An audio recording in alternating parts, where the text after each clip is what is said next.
Welcome everybody. We're gonna do another live stream today. I think we're gonna make some techno today. So that was the whole thing. What you just heard. That was what we made. Yeah. Well, last week in last week's stream. For a first time trying out techno, I think it turned out pretty good. It's not the best thing, but it turned out pretty okay. So welcome everybody. I see we have 14 viewers already. Welcome everybody, thanks for joining. If you want to be part of a Discord community where we talk about music production, just check out the link below the stream. There's an invite link below the stream which will send you straight to my Discord server, so if you want to check that out, feel free to do so. We're always happy to see new members joining. Today, I think we're going to do a little bit more techno. I'm kind of feeling it right now, so thanks Medic for that. I think we'll do some more. I started something today, which is this thing right here. We're not gonna stream that long today. We're gonna do a little bit of a shorter stream. The reason why, I'm going to be doing a photo session tomorrow and on Sunday. So I still have to pack all my photo gear. I have to clean my lenses and stuff like that. I have to print out the tickets for the stuff that I'm going to do tomorrow. So I've got a lot of stuff to do. So that's what I'm going to be doing after the stream. So I probably will be streaming till about, I don't know, maybe 11 o'clock, something like that, 11:30 maybe. It's gonna be fun tomorrow. I'm gonna be doing some epic rooftops, and I'm gonna be shooting some photos from some pretty cool rooftops. I've got one at 90 meters, I've got one at 150 meters, and I've got a bunch of other ones. It's gonna be quite fun. So we're gonna do some epic photos tomorrow, and some epic photos on Sunday as well. So that's probably going to be a lot of fun. Now, I might actually post a live video tomorrow on my Instagram page for my photography. So if you want to see that tomorrow, if you want to stay up to date when I'm on these rooftops, I might do a little live video from one of these rooftops if I have the time to do so. Just check it out. It's at at Sinister Suspect on Instagram. That's my photography project, so if you want to check that out, feel free to do so. Yeah, let's just play this thing that I was working on earlier today. And let's see if everything is right. Now, by the way, I think I kind of blew up my headphones. I'm not too sure, but I think they are a little bit, well, not in the best condition right now. I'm noticing some distortion, especially when I play back a pure sine wave. I just hear a high-pitched distortion on top of the sine wave. Even if it's like a sub-bass sine, I still hear some really high frequencies up there. So I think it's time to buy some new headphones soon. Yeah, I'm drinking some grapefruit beer today. Absolutely liking this one. It's good for the summer weather, although it's pretty rainy outside today, but it's still pretty good. But yeah, tomorrow and Sunday will be well, a lot of photography. I'm just not going to be able to do any music. So yeah, like I said, I've got a lot of stuff to prepare for that. So I simply can't stream for that long. But it's gonna be fine. We have at least three hours, a little more than 3 hours. So still gonna be fun. Hey Chris. Yeah, man, record them for the sample pack. Hey, by the way, how many do you have for the sample pack already? We need a counter again, right? Just like last time. Techno night. Yeah, we're gonna be doing some more techno, I guess. I guess we're gonna do some more techno.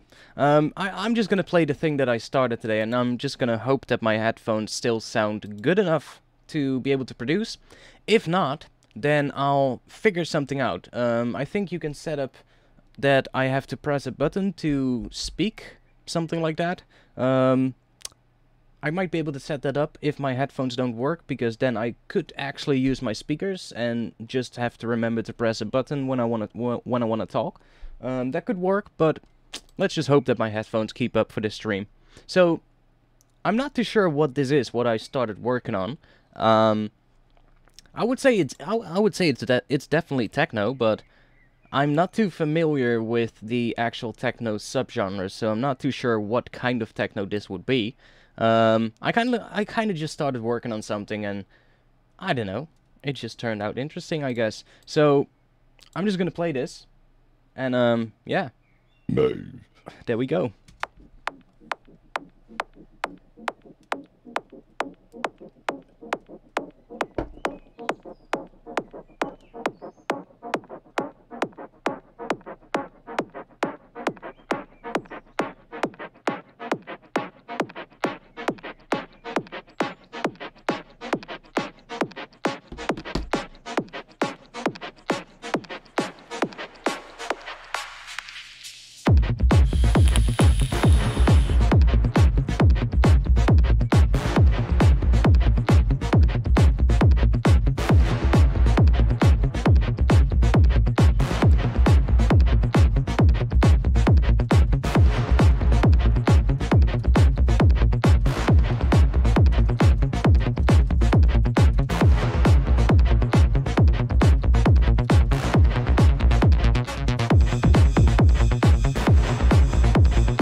What are you saying, Medic? Keep on burping. Anyway, I think you guys get the point, get what I was trying to do. It's nice and dark though. let's see. It's techno with Goa trance sounds. Yeah, maybe, I'm not sure. Why not work on some neurofunk? I'm just feeling this right now. That's just why. And I feel like every time I try something new, I learn a whole bunch of new stuff. So that might actually help me out when making neurofunk as well. So that's why we're doing something different today. And last week, but... Thanks, Medic, for the donation, by the way. Another €5. Keep on burping, I'll try my best. It's nice and dark, though. Yeah, I'm not sure. I'm not sure what this will be. The vocal thing, I just threw that in right before the stream. I'm not even sure if I like it. I think it's a little bit too cheesy. It's actually straight from a sample pack either, so as well, so...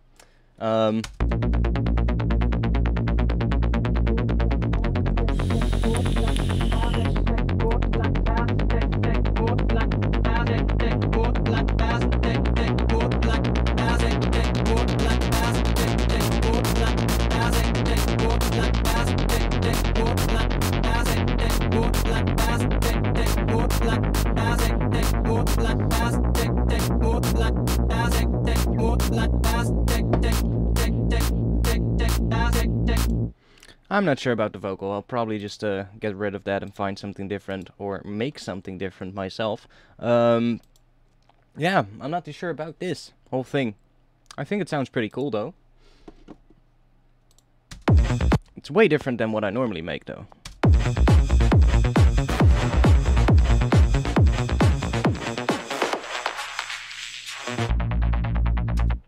Is that an ARP on an FM8? No, it's ARP made with Serum, actually.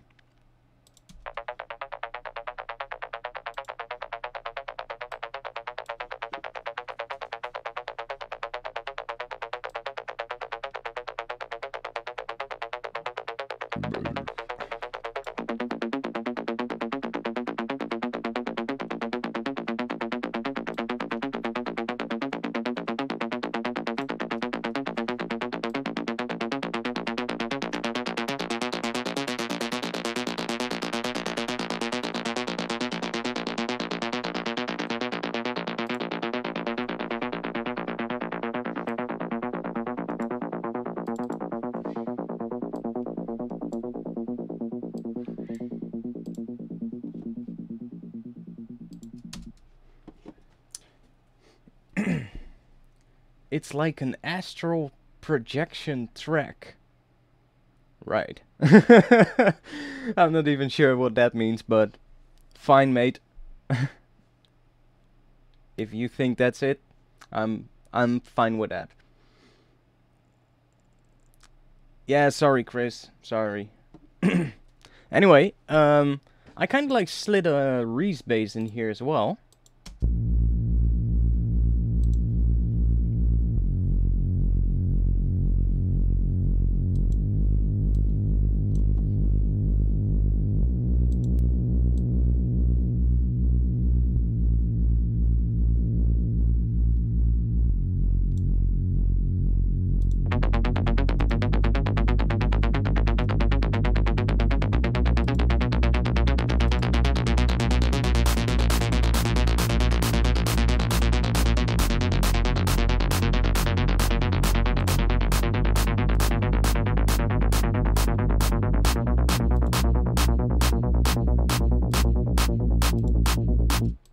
I'm not sure about the clap. I think I'll change the clap at some point, but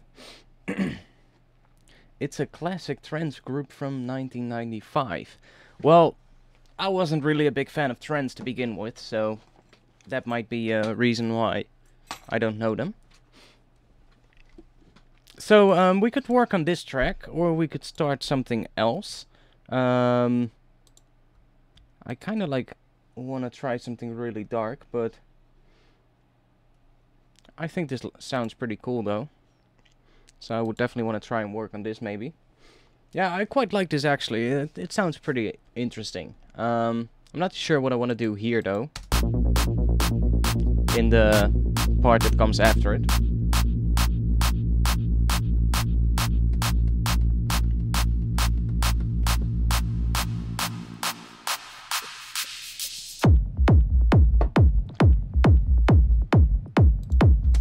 So I'm not too sure what I want to do there, but why not vox the respace with the vocals as the mod? Yeah, I'm not a big fan of vocoders, to be honest. I've used them quite often in the past, but I'm not a big fan of the sound anymore. I just feel like the sound it's a little bit, I don't know. I mean, I can try it out. I don't even think it'll do much on this particular one. I don't think it'll actually sound that good, but we can always try.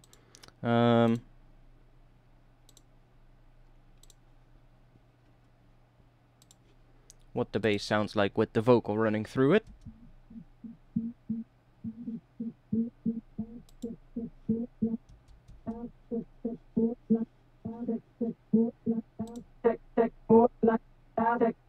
See, it doesn't even do that much, to be honest. It just sounds like the vocal, which is not really that what I want. So no, I mean it's a good suggestion, but no.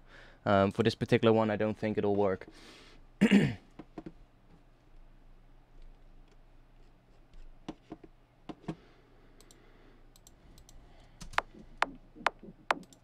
I'm thinking, do I want to add something in the intro? Maybe I want to add some pads here, something that leads us into this section. Although we could start like this. I guess we could just start like that.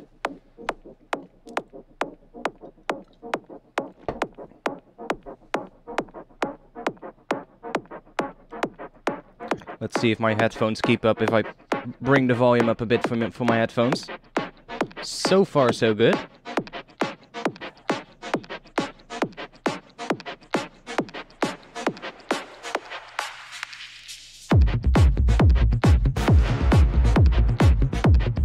Okay, so far, so good.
Yeah. So I'm not sure. I'm not too sure what I want to do with the drop, but I quite like the whole first section. I'm not a big fan of the clap, so maybe we can find a different one.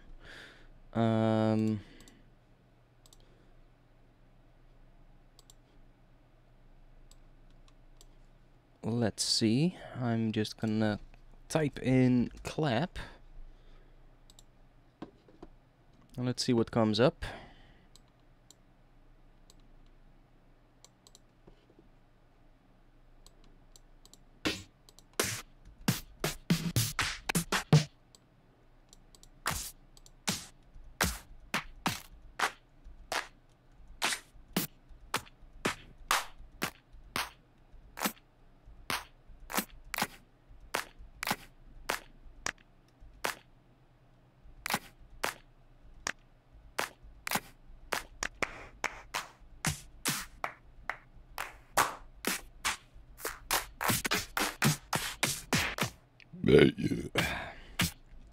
Always the beer makes me burp.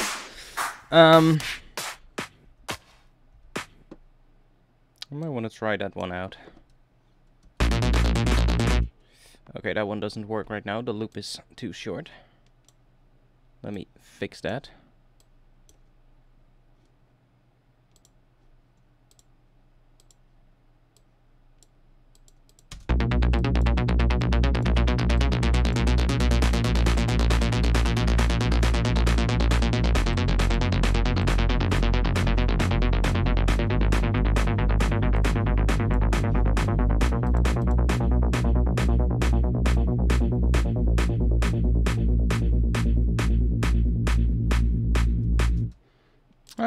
Good work. Good work. Yeah, see, that's the whole point I was feeling with this as well. I like what it's doing, but... See, I'm a playboy.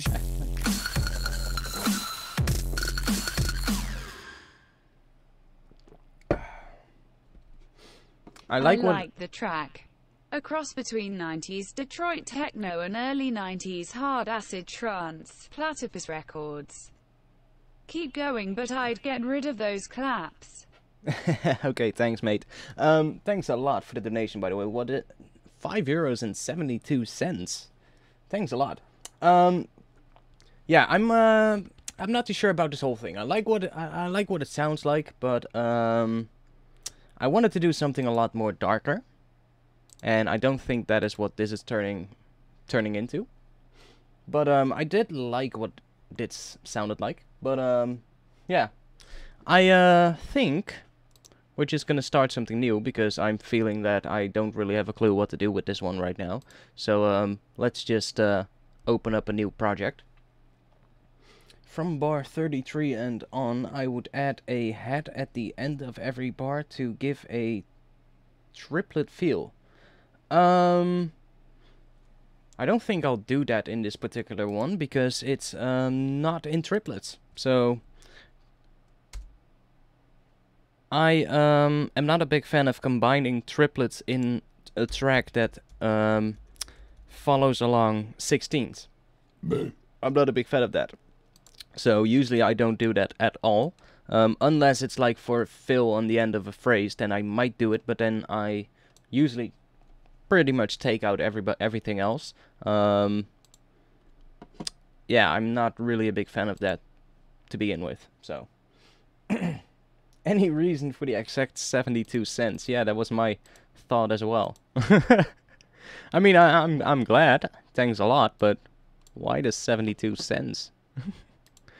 Well, I guess that one sounds dirty already.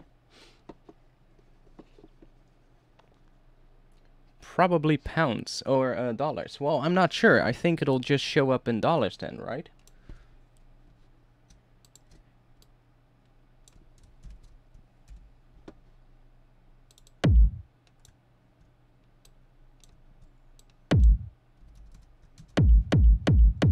Oh, that's fast. 130... 136?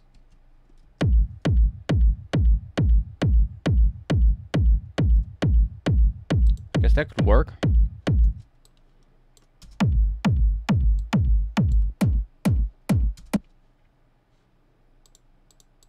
Let's see.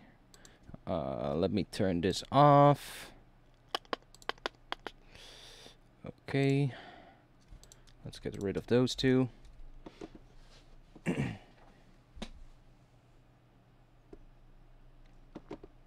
128, please. Oh, we can try 128. I think it's a bit slow though. I mean, I hear slower techno tracks as well, but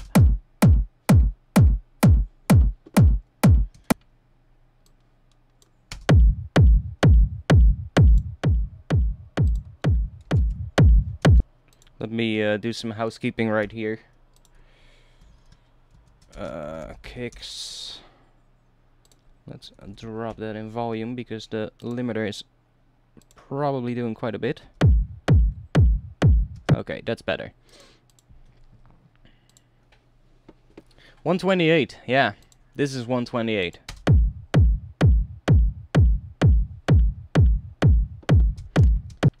We could try.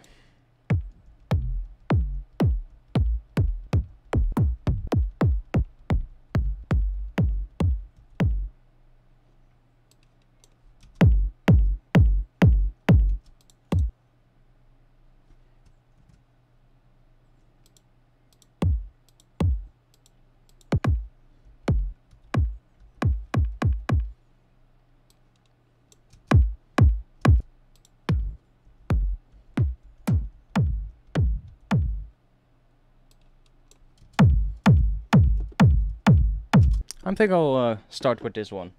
Let's duplicate this track and make a good reverb layer. Something to make the sound a bit more dirty. Let's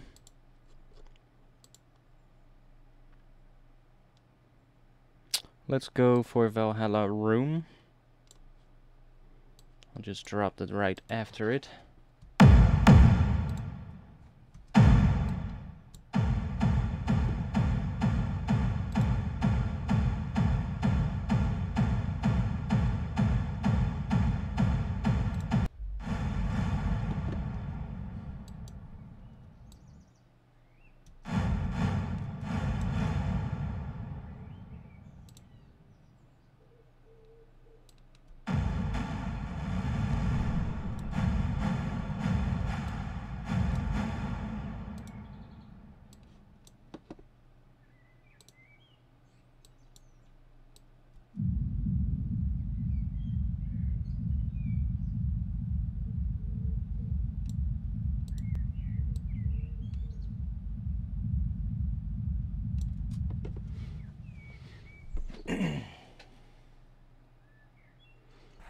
You cannot find the skin I'm using in Ableton. The reason why is because I'm making this skin myself right now. So I've been working on it for quite a bit, and I quite like the way it looks right now. By the way, let me switch to full screen mode. I like what it's looking like right now. It's not completely done yet, so I still have to do a few things to it. But if I'm done with it, I'll put it up somewhere for download, so you guys can grab it. So for now it's not available yet, but I'm working on it, and it'll be available pretty soon.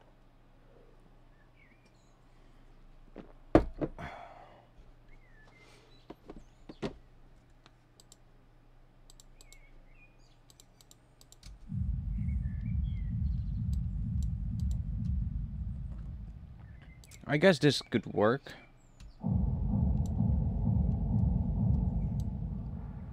I'll just leave it like that for now. Let's freeze and flatten this.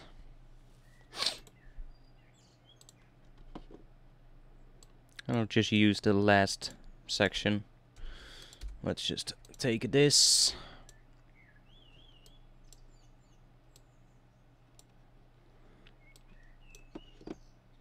And let's do some mid-side EQ, because I want to make sure that this is a little bit more mono.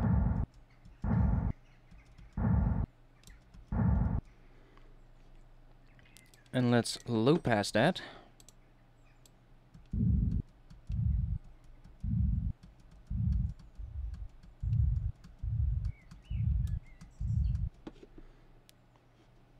Okay.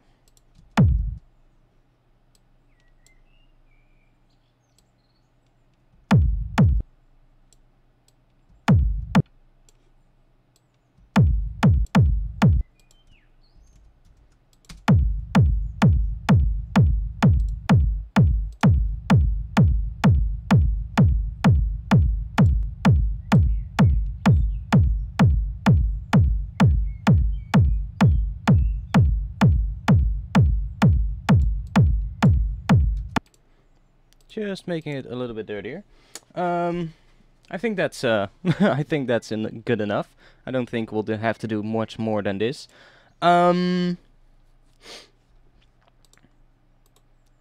What key are we gonna work in? Does this kick drum have a particular key? Let's see. Let's see if we can find out.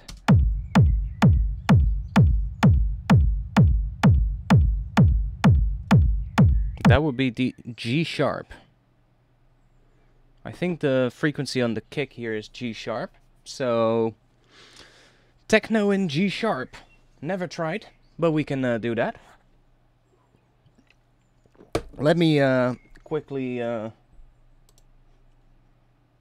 bring up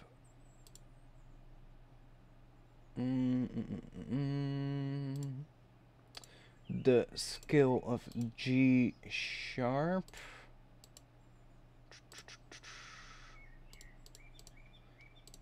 Because I have no clue what notes are in the key of G sharp. Bum bum bum bum. Wait, what? Oh, there. Okay.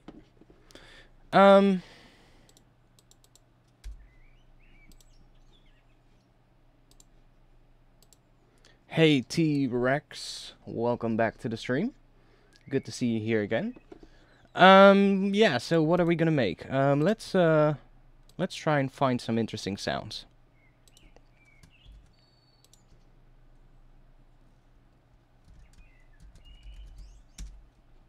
Maybe a drone or something? Something interesting.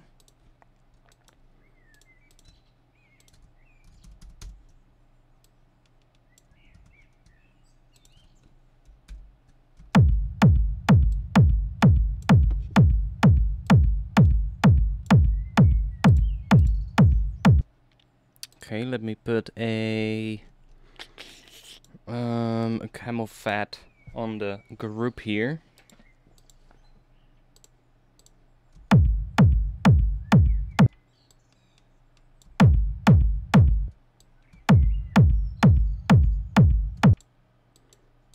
Actually, I'm not going to use any of the distortion.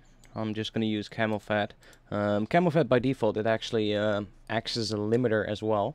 And I think it actually applies some clipping to the audio that you send through it. So if you go over 0 dB, I think it actually just clips it. And I quite like the sound that it actually gives to stuff that runs through it if it's running through it quite hot. So I usually just put camel fat on my drum bus these days.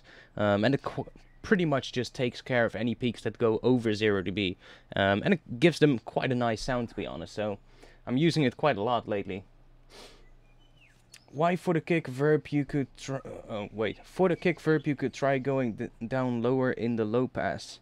Add an OTT and low pass that one too. Then sidechaining it from the main kick. Going down lower in the low pass. Okay. So... we're already pretty low, but... something like that? And then whack OTT on it.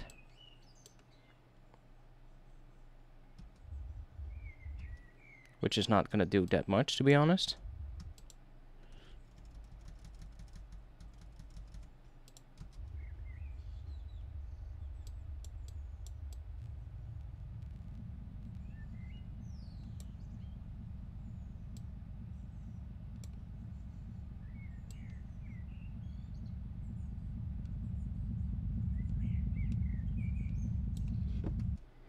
Let me freeze that and flatten that. Now we have this, okay. I'll just add a fade. Like so.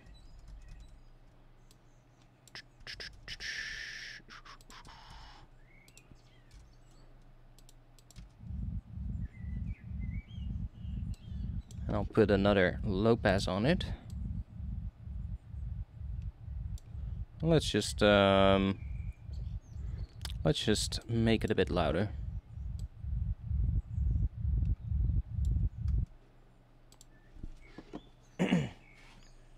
Where's the verb? The verb was flattened.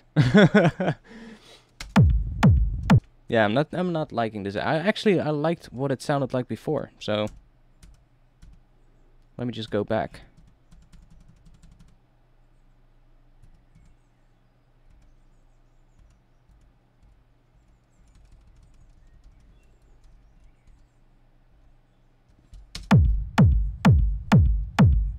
Yeah, I quite like that actually. I think you need the 16 heads and some sporadic perks to get a basic groove to build on. Yeah, I mean, look, mate, we've only got a kick drum.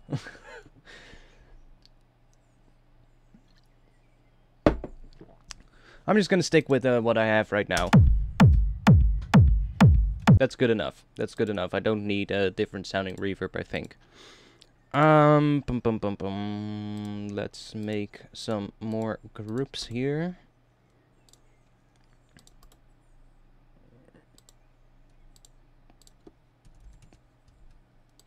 And let's call this one percussion.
Let's give it some sidechaining.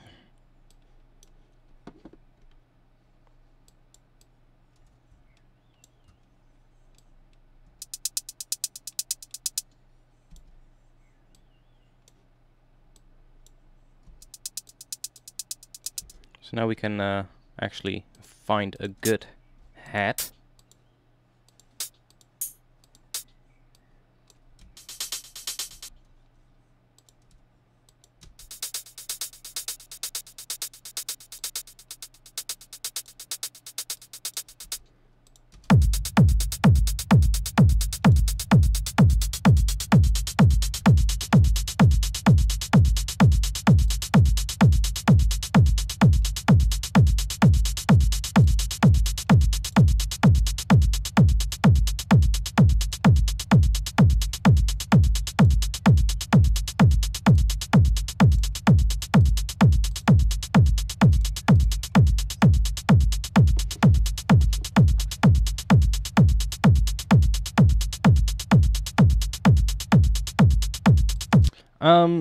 Liquid Acoustics, welcome back again. Yeah, I'm usually in the Discord community when I stop streaming. I usually just go downstairs just a little bit, grab something to eat, grab something to drink, and then I'll be back up in the Discord server. So if you have something to ask, just feel free to hit me up, and I'll give you an answer as soon as I'm back on the Discord server. Do you prefer LFO tool, compressor, or volume shaper? For 4 to the floor genre stuff, I prefer LFO tool. For drum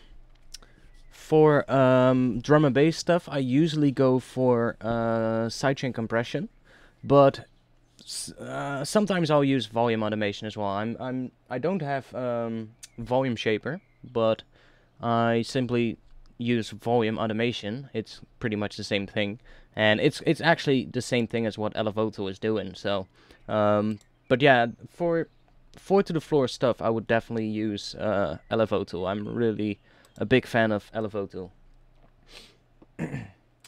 You could do a bass line of down-pitched toms. Yeah, I know. I was actually gonna do that in just a little bit. The thing I always end up doing in techno is making so many perks that I really don't end up having any space for basses in my mix. I feel like in techno the bass is not really that important. The bass line, it's not as important as in drum and bass, for instance. Drum and bass, there's a lot of focus on the bass line, whereas in techno the bass line is just there to reinforce the groove of the kick drum and the groove of the percussion itself. So it's usually just there to give it a good amount of low frequencies, but when I listen to techno, I don't really hear a clear bass line. It's usually just, it could be like some delayed versions of the main kick, just playing in a low-pass fashion. Sometimes it's like, yeah, what Maddox says, just a couple of toms, low-pass as well. And sometimes it's just a simple synth playing the bass, but I feel like a lot of times in techno it's not really that much.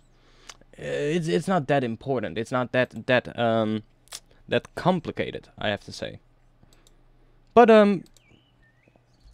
I think I'll actually do that in the kicks group, to be honest, making that bass. So we need a tom. We need a tom.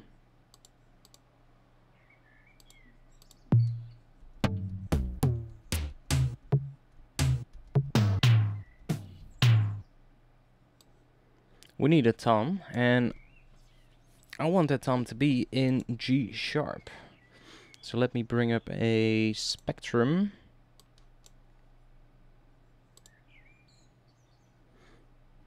And let's see what this one is.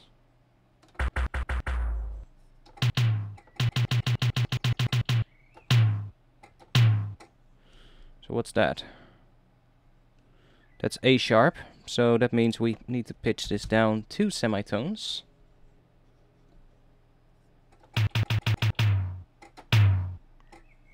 And that would bring it onto G. G sharp or G. Well, okay. I don't think it's in the sub bass range though. It's still quite high up. So let's pitch this down even further. Let's go -13.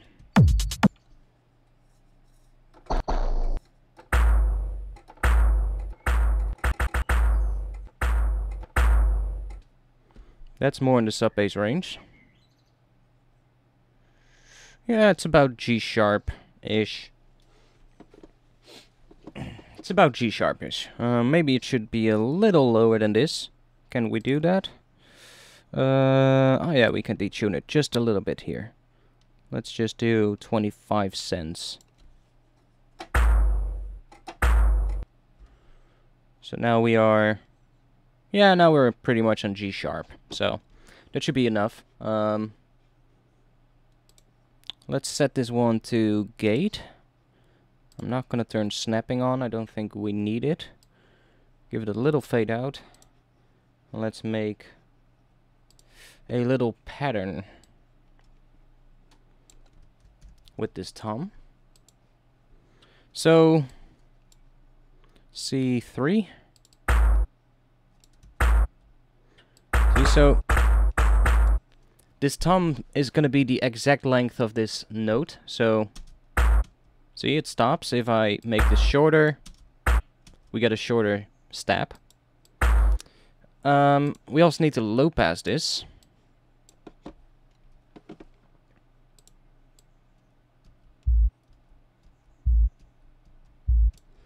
So that it actually becomes a bass.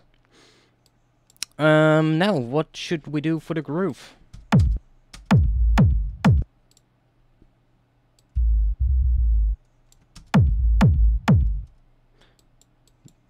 That's like a classic one, I guess.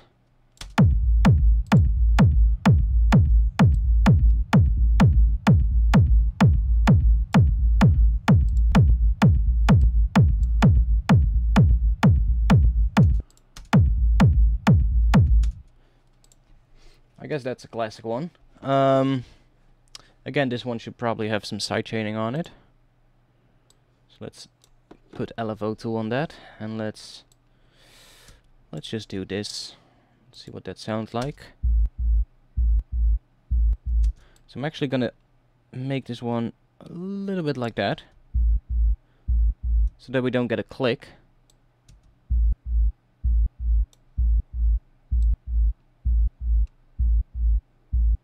And you can probably do the same thing if you just keep this like that, by just bringing up the smooth.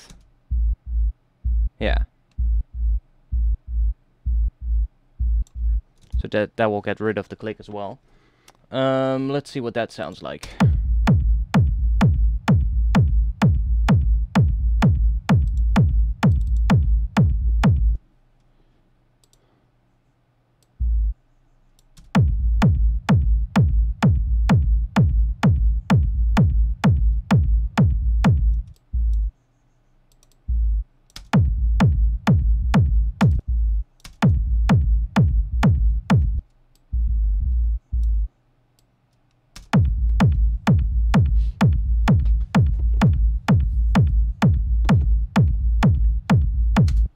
I guess that's what we're gonna do.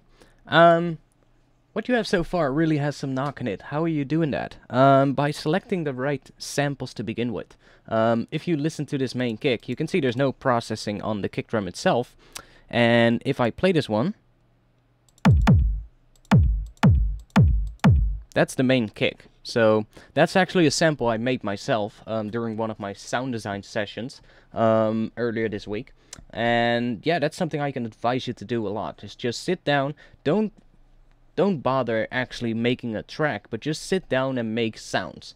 Just listen closely to the sounds that you're making, and let's say you want to have some really hard-hitting kicks, just go make some hard-hitting kicks and just do that.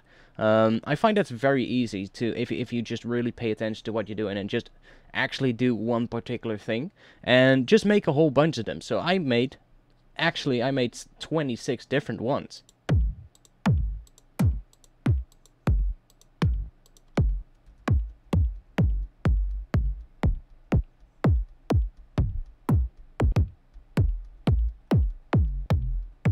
So you can hear, I actually made 26 different kicks, pretty much all in the same session, and yeah, just do that, and just pick the right samples. That's the most important thing.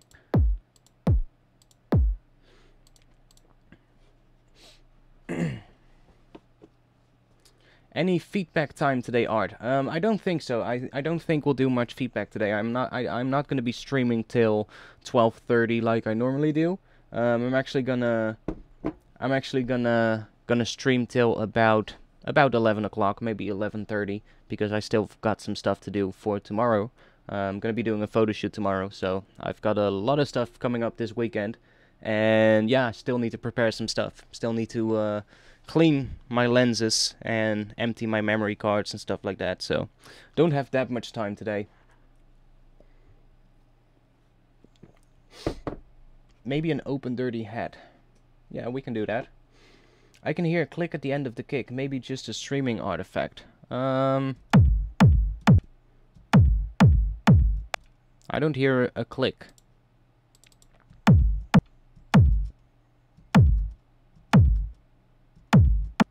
I don't hear a click.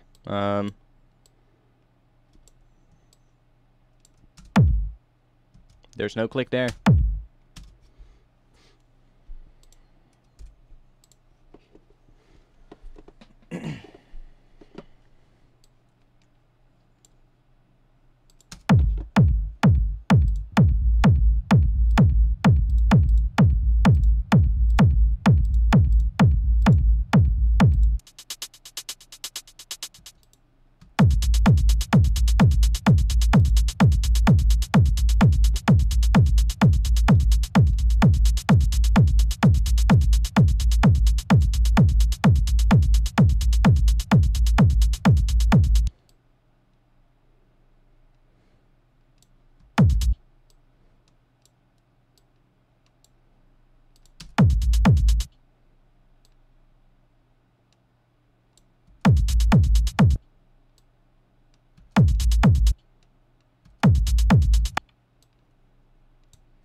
I guess that works. Kinda made open hi-hat in the middle, just by opening up a little bit more. No, there's definitely no click there. There's definitely no click. 100% sure. And it's probably not in the reverb either. There's no click there either. And no click there either, so.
Yeah, I'm not sure, man. I don't hear a click at all, so I'm not sure. Now let's see. What are we gonna do?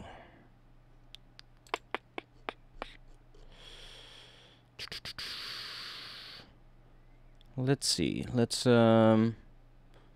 start by taking some kind of a loop. Some kind of a percussion loop. Okay, those don't work.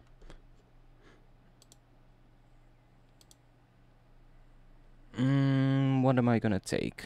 I'm just, by the way, I'm in the Vengeance libraries right now. I'm really, I'm really rinsing the Vengeance libraries at the moment. I mean, I don't just throw them in a track and just work with them like that. I usually just,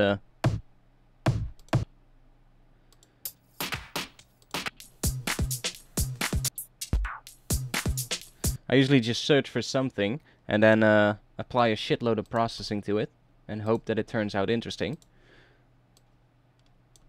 So with something like this, I would probably start putting some filtering on it.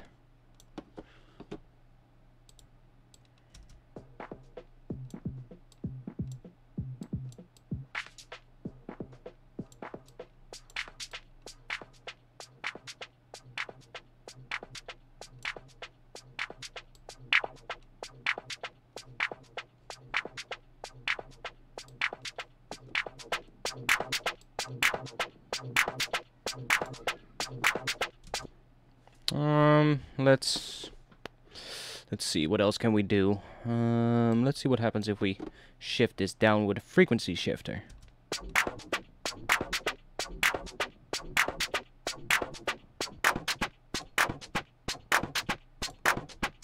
See, that already starts to turn into something a little bit more interesting.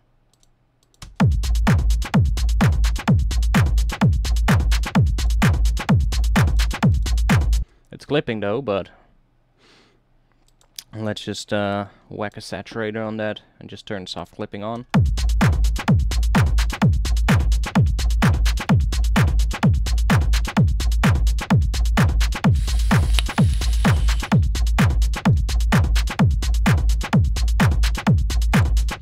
Hey guys, I guess if you guys hear a click, then that's okay, but there is no click. So, I mean, I just verified and there is no click. So, please keep saying that there is a click, because there's no click.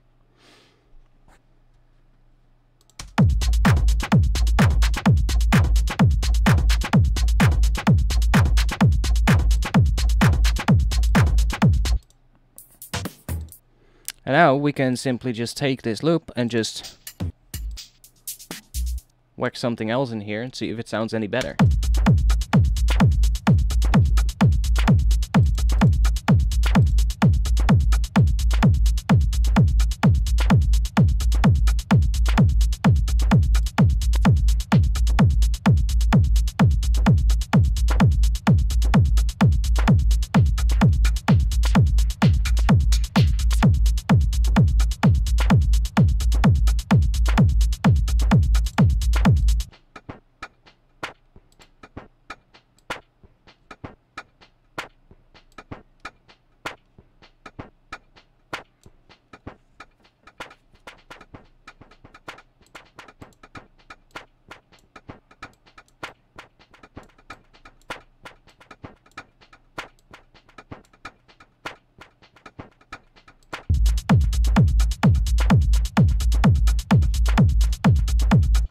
Not sure about the delay.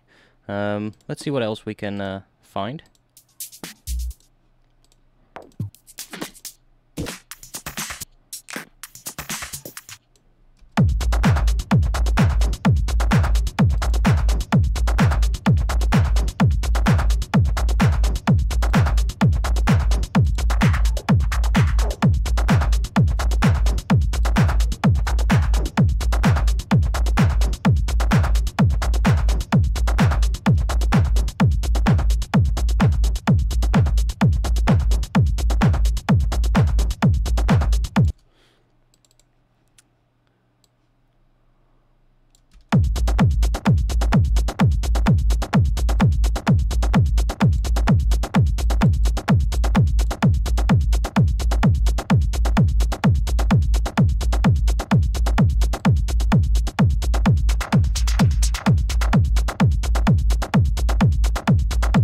find usually when you take a really short section of a loop, like no, yeah, when you have like a loop, I mean this one is a little bit off time, so I'm actually gonna whack a different one in here. But if you have like a loop, like these regular house loops, they're usually like I don't know. This one is like, what is it, 1 bar, and that's nice. It's fine. But that snare on the second beat and on the 4th beat right here is usually not really something you hear a lot in techno. So what I find works really well is just taking that loop time down so that you're only using the first section. And then you get something like that. You can also do something like this. And then just replace this one. Just replace that with this section maybe. So then you get this.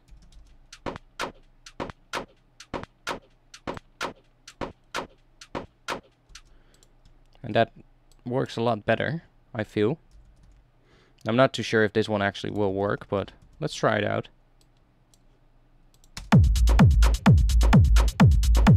Yeah, see, I don't like that one, but it's just to demonstrate.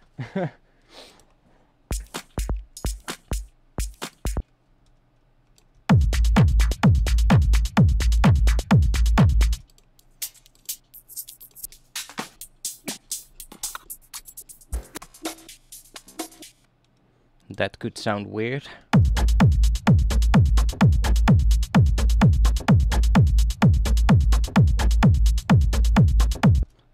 I actually like that.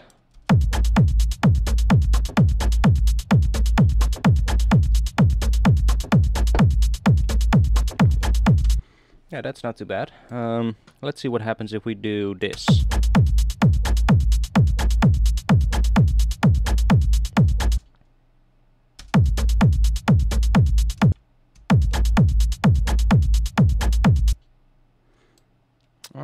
Let's try...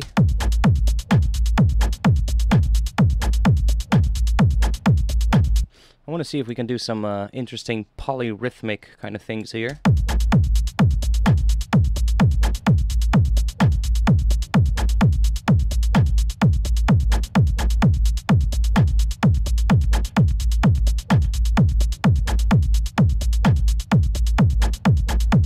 I quite like that. I quite like that it ends with that double, what is it? What is it even? That weird sweepy sound? That thing here? That? I like what it does.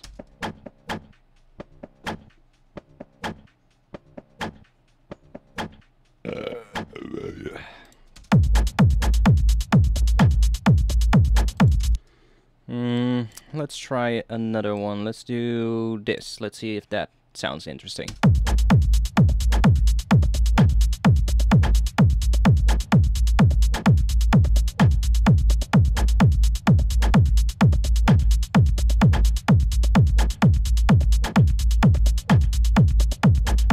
That actually is a pretty interesting rhythm.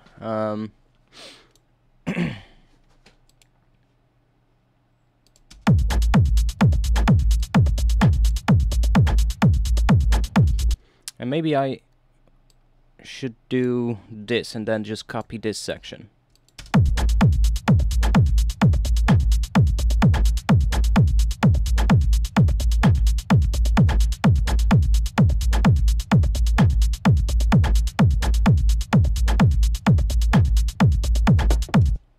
Yeah, that could work.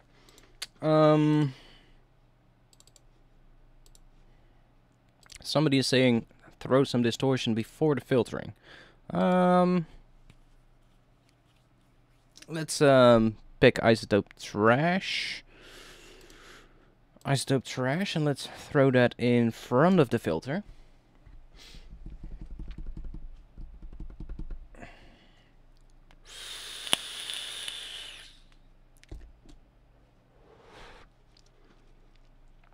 And let's just try one of these presets here.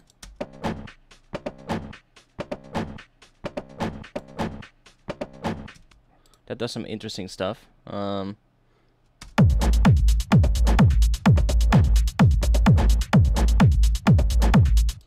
I'm gonna do one thing first though. In these loops, let me select them both. I'll switch this to beats mode and set this to transient mode. And let me bring these down just a bit.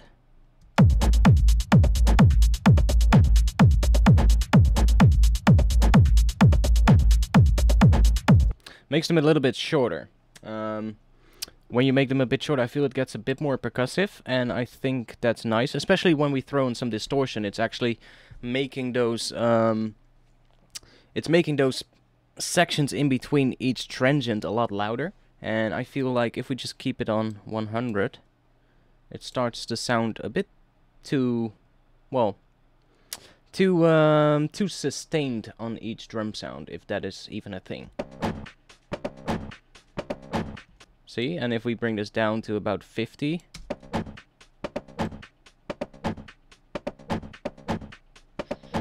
might even want to do it manually by just doing some volume fades or some volume automation, but I mean in the mix it doesn't really bother me at all.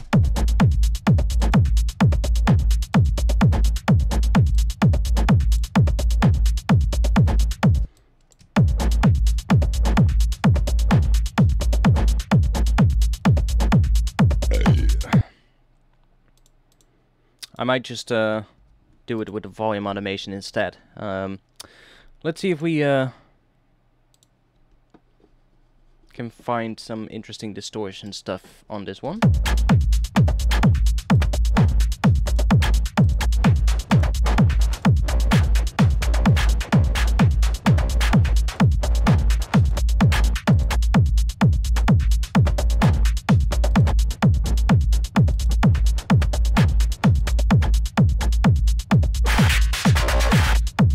Damn.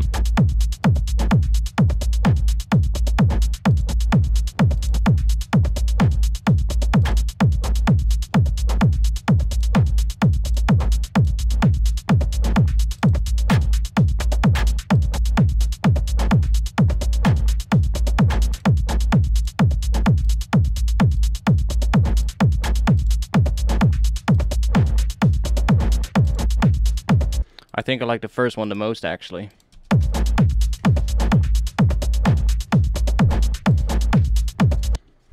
Okay, so what I now want to do is I'm actually going to freeze this section, and I'm going to clean this up because I need to make this sound a bit cleaner. So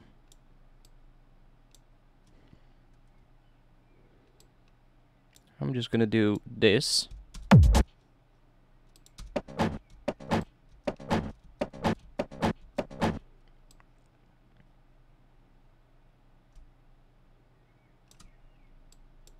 And I'll do the same thing here.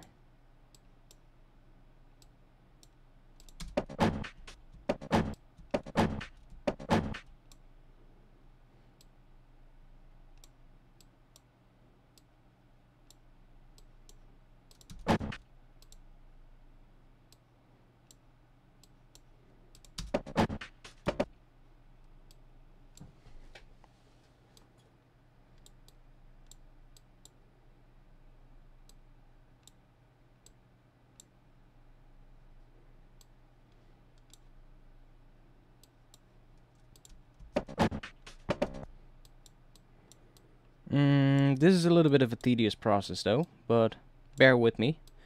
I'll try and do this as quickly as I can. There's a little click right there, which I don't think we need.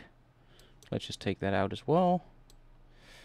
Let's chop this one and do this. And then I'll do that. Let's see, I think we can actually just copy something here. Yeah, we can just take this entire section and do that.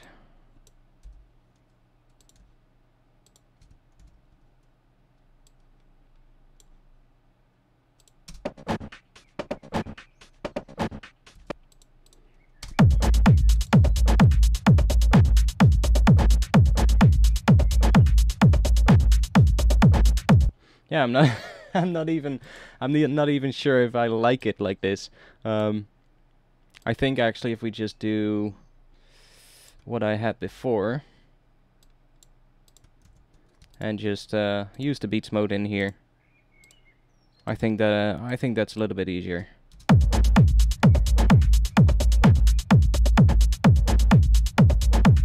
We could even oh no, we can't automate that, right? No, we cannot automate that. I really wished Ableton actually gave us the opportunity to automate this particular knob. I don't even think it's possible inside. Wait, what? Where did my button go? What? Oh, there it is. I don't think you can do it here. Range size is there, but that's not the right one. No, you can't. That's too bad. I wish you could actually automate that. I guess we can record it, but I mean, about 50 should be good.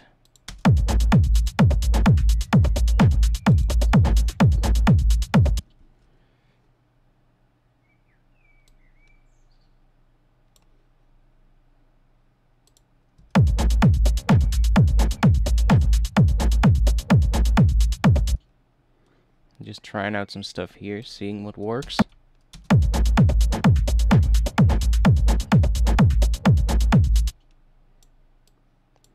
Well, that obviously won't work.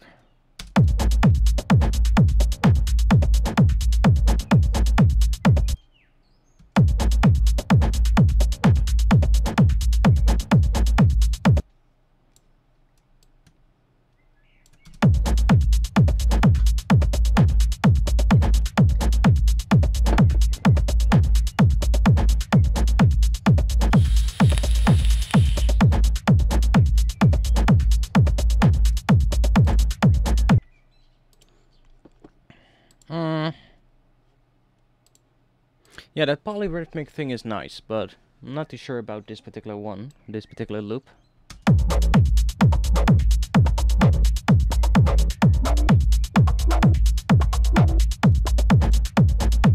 Okay, I guess it actually sounds pretty cool. I've recorded gaiters out of it, but that's the only way to print the effect.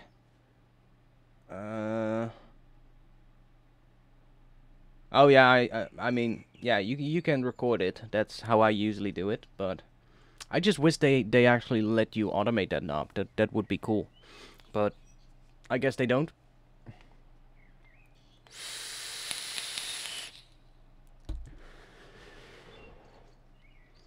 Boom boom boom. What's next?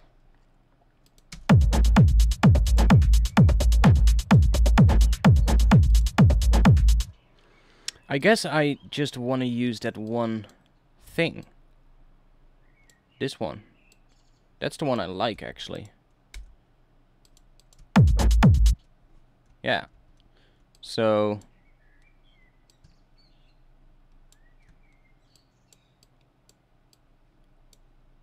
that would mean placing it right here. One right here. One right there. And that would be it. So let's see what that...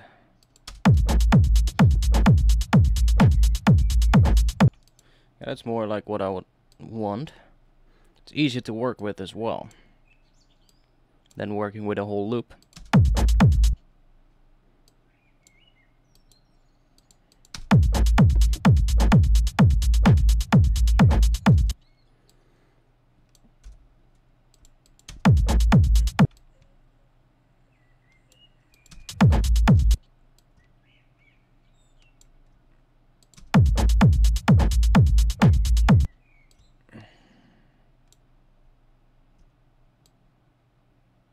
Yeah, I guess that's gonna be the groove.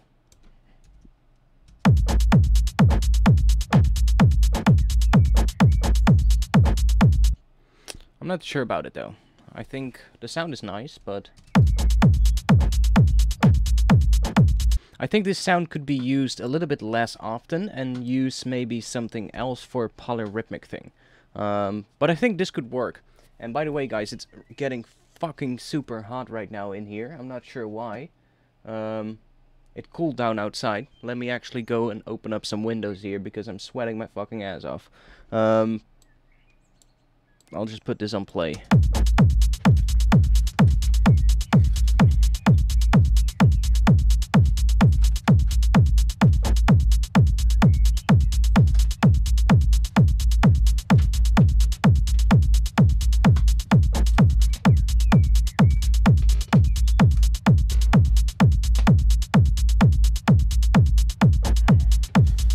Better.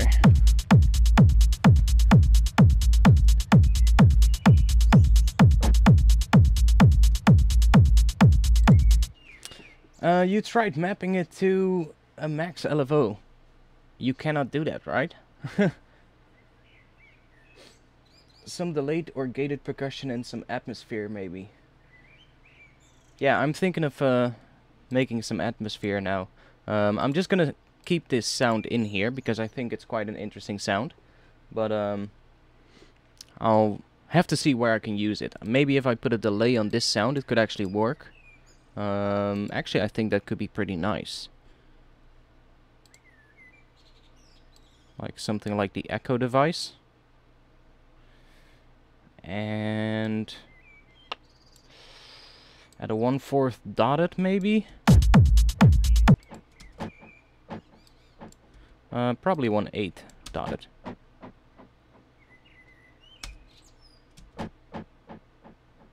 Something like that could be nice.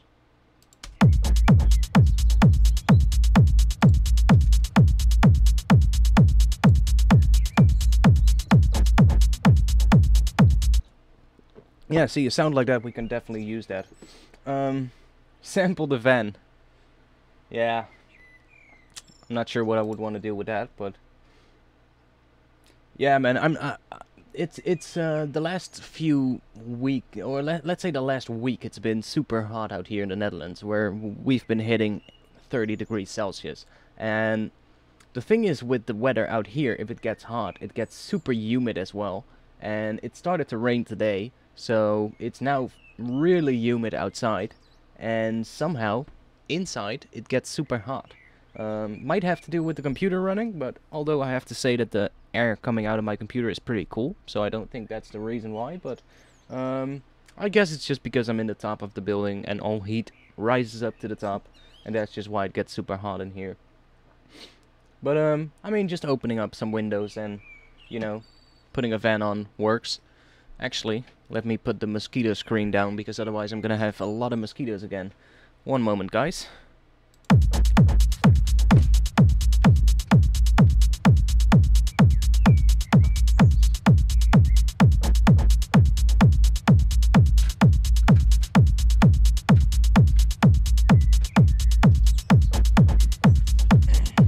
That should be better. Nederland, ja man. Nederland. Oh, I'm so glad that I don't have allergies.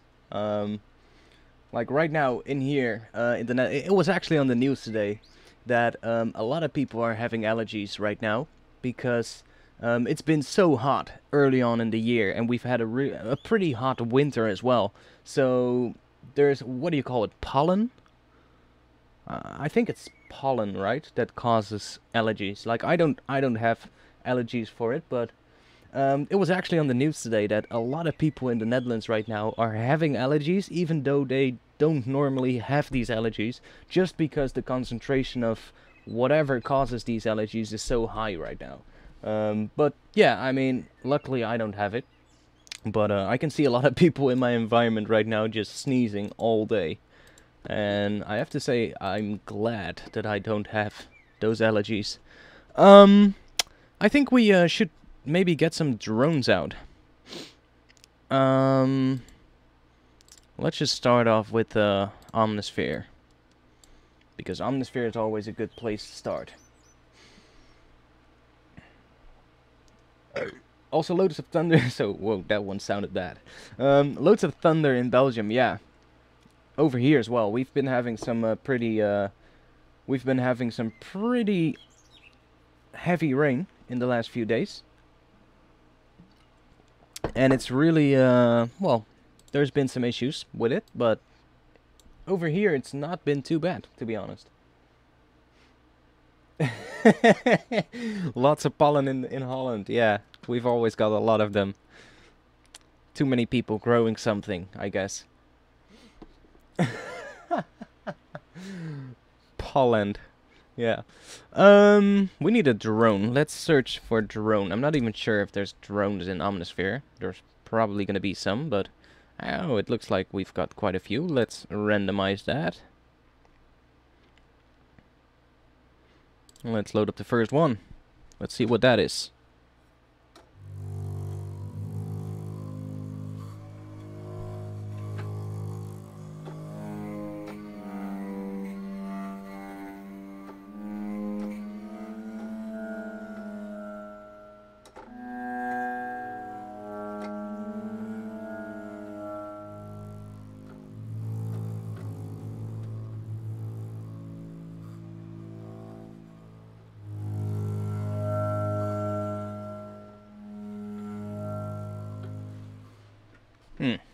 Interesting sound. It's not really a drone though. Right. About Kalimba.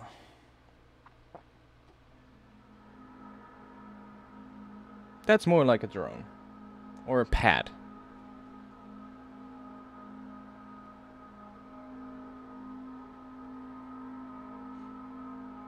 Yeah, I like the sound of that. We can start with this, maybe.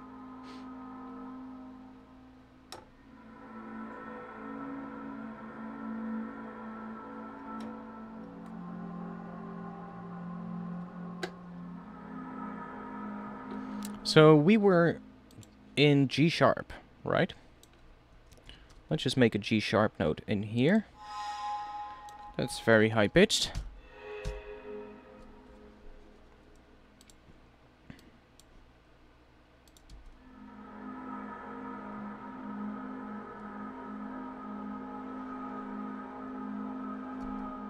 Yeah, that's a nice sound. I'm gonna make it a bit longer though.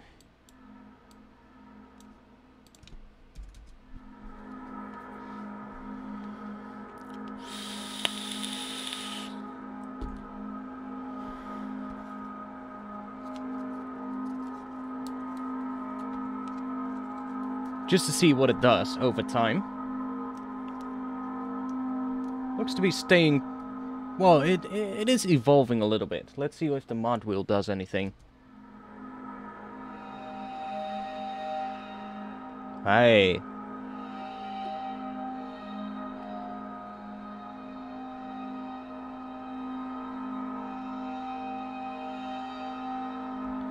That's cool. I like what the mod wheel does. Now let's see if I add a little note right there. Let's try automating the mod wheel. Let's try automating this up. And then let's let it go down again here. Let's see how that sounds.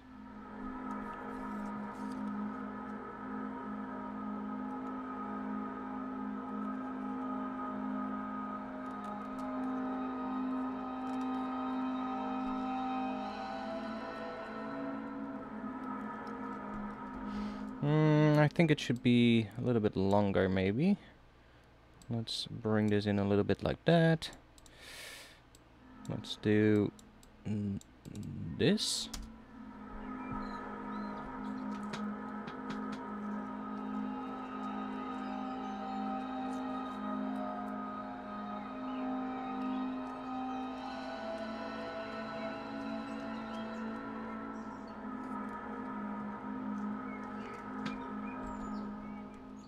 I feel techno is usually not that melodic, so I don't want to go too far away from the root note. Might actually just want to stay on G sharp, but we can at least try this out. I can duplicate this actually. Let's see what it sounds like with the kicks.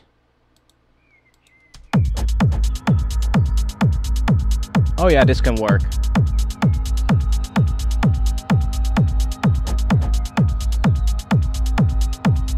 This could definitely work. What's pad? What's pad? What's pad? Okay. The pad is... I guess that's what you want to know. The pad is Elastic Bout Kalimba. That's the one I'm using. Do you have the Max for Life LFO device? Yes, of course I have that. I'm running Ableton Live 10, so Max for Life is built into Ableton Live 10, so yeah, actually I have it. I want Omnisphere as well, but it's so pricey. Yeah,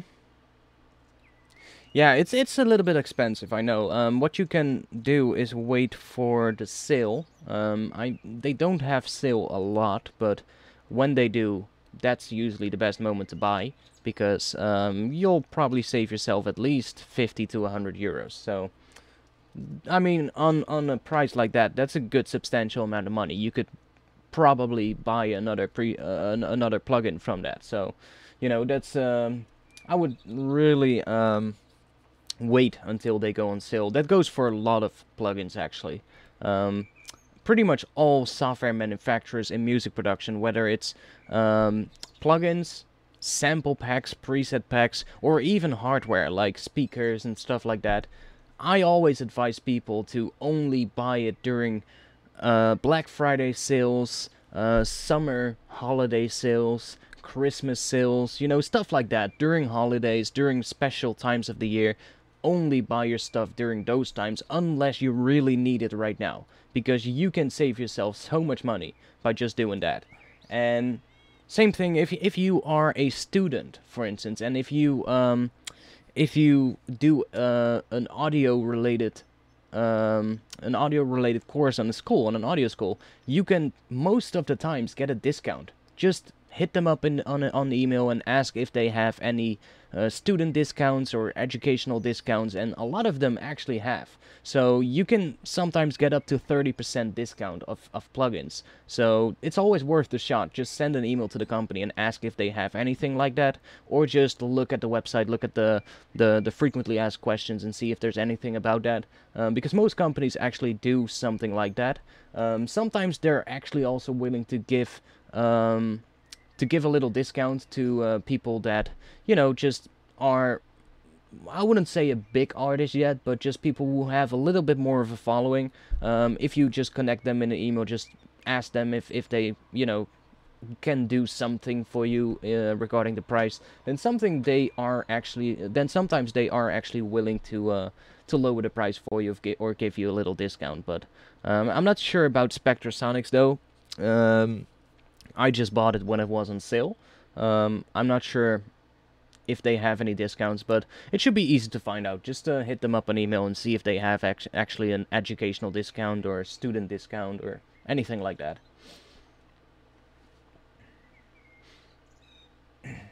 When the note goes up, cut out the kicks and then add a deep bass. That could be interesting, but I'm not too sure what you mean. Let's see. Well, I guess what you mean. Cut out the kicks, which would be this entire section.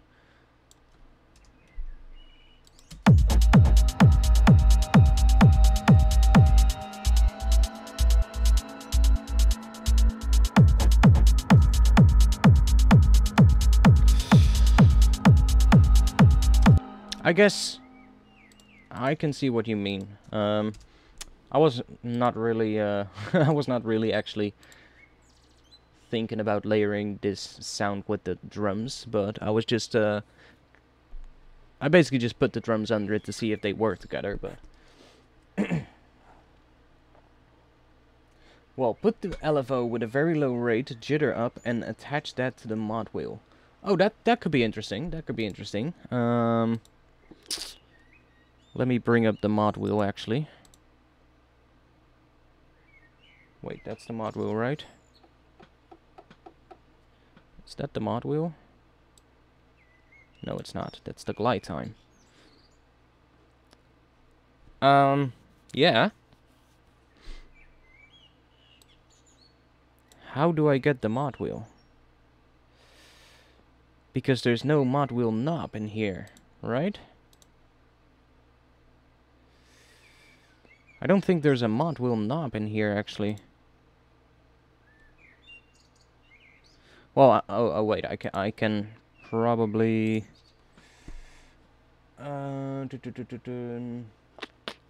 Let's see how we're gonna do this. How do I get the mod wheel as an automation source here? It should be possible.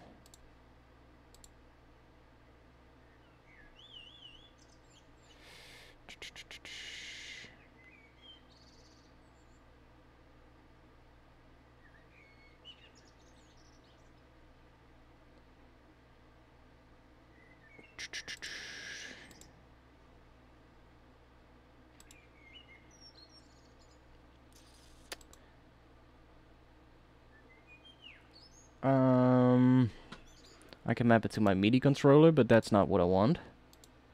I want to have the actual automation for the mod wheel. I don't think you can in Omnisphere. I mean, we would need the actual knob to be able to load up that lane here. Add parameters to this panel. Click on them in the plugin window. Yeah. And by the way, Omnisphere is stuck.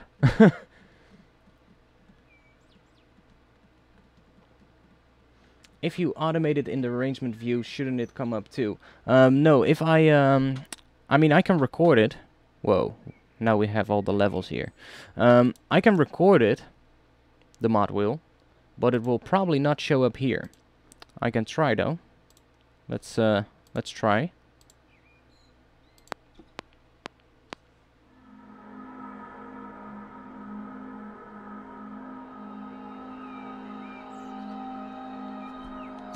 No, that's not gonna work. That's not gonna work. I need to arm this track to be able to...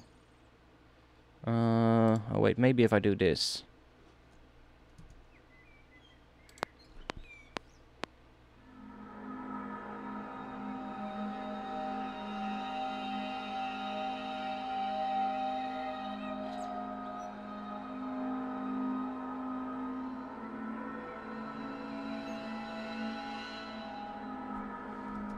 See, now I've recorded it, but I don't think it'll actually record it in here. I think it records it in here.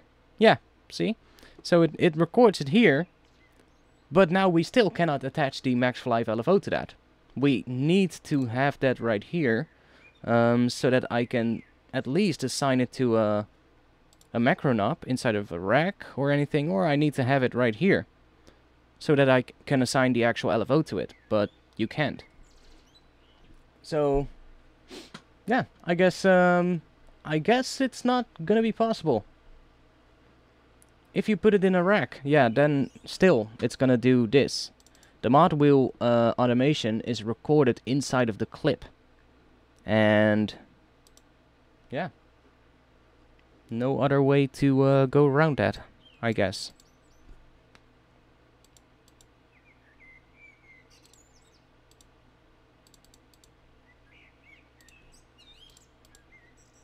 It's not like Serum. Like in Serum, you just move the mod wheel knob, and it's gonna be there. But there is no mod wheel knob inside the Omnisphere window. At least I don't think there is. This is the glide time, so that's not the mod wheel. I thought that was the mod wheel. This is the level for the part. That's your filters. Yeah, really weird.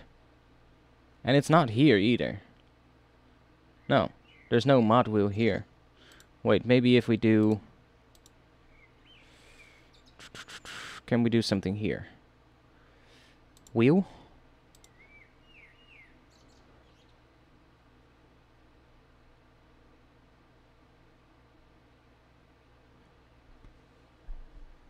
No, I don't think we can. I don't think this is gonna be possible. So, screw it. Fuck it. I'll just draw some automation. Actually, the one I recorded sounded pretty good. So.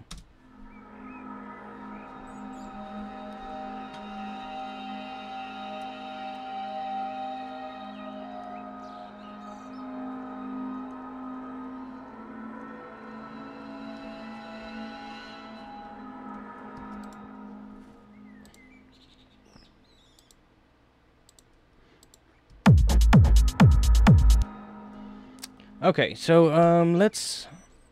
I think I'll start with this sound. So that could be a sound for the intro.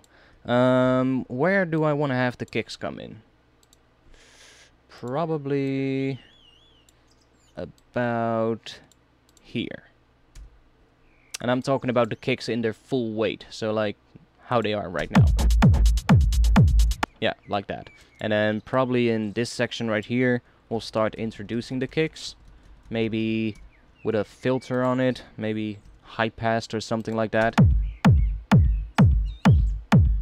Yeah, maybe just start filtering them in. That could work. Then we have this, whatever that is.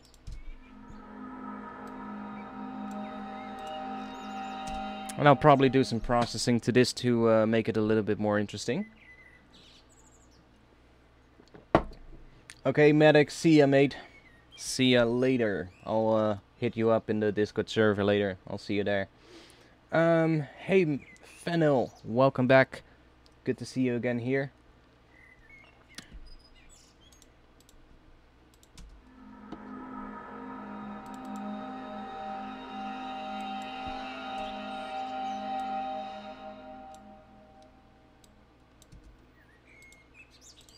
So I'm thinking about actually just sticking to G sharp.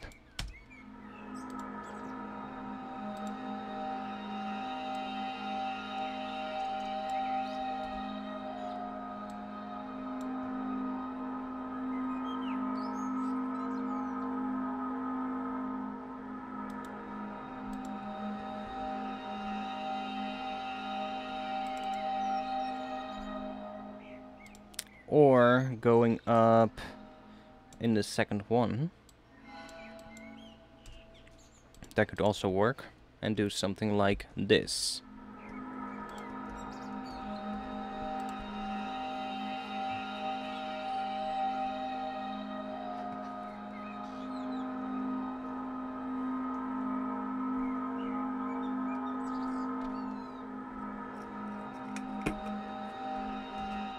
And I'll extend that note so that we don't get that dip in volume right there in the middle.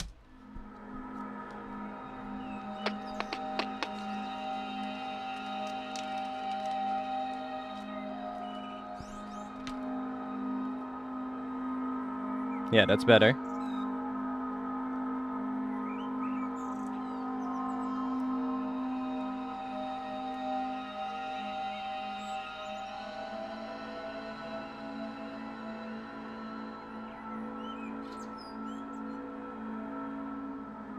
Yeah, I think that could work.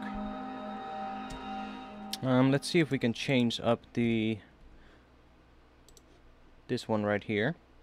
So I'm gonna try what it sounds like if we don't go up that much. So something like this maybe.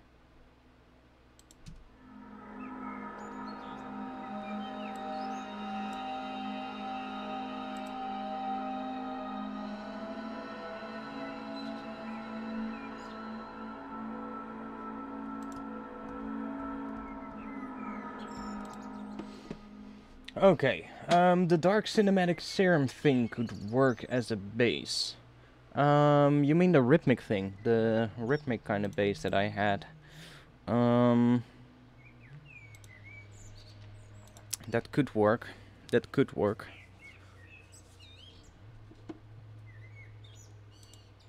It's pretty simple to make as well, so would be easy to try out. Just take a sine wave. Just take the same MIDI clip, move it down,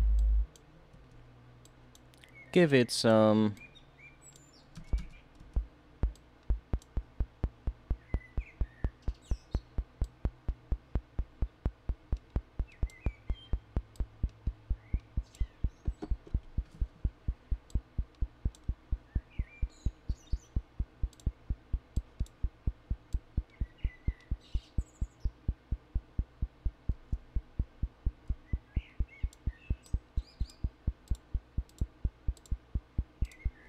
And let's attach that one to the pitch.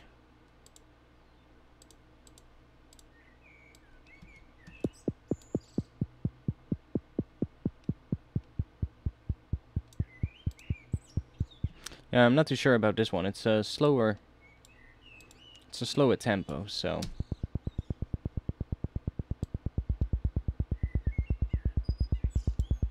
but something like that would be it, pretty much.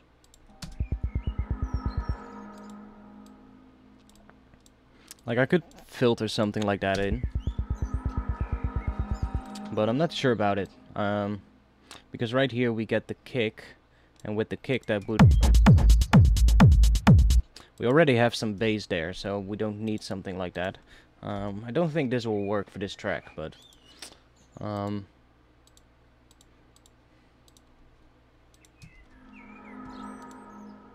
let's add an EQ8 to this layer.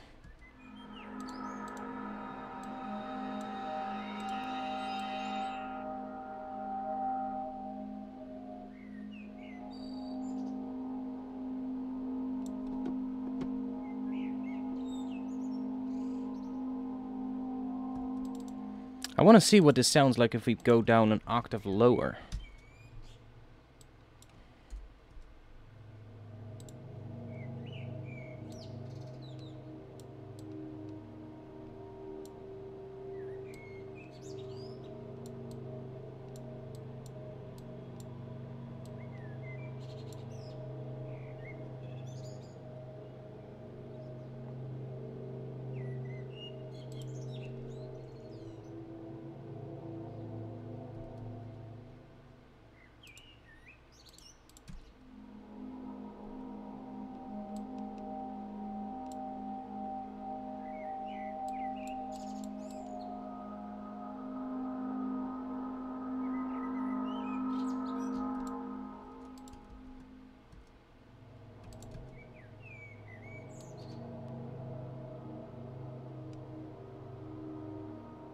I quite like it on the low-pitched version. Sounds pretty dark, actually.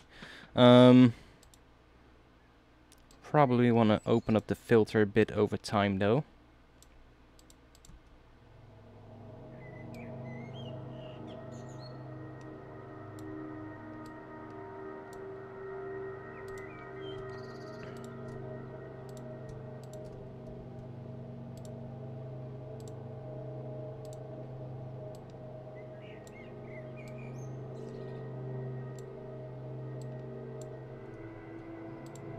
And we would have to start bringing percussion in or something. Something to make it all a little bit more interesting. Some stabby sounds maybe. That could maybe work.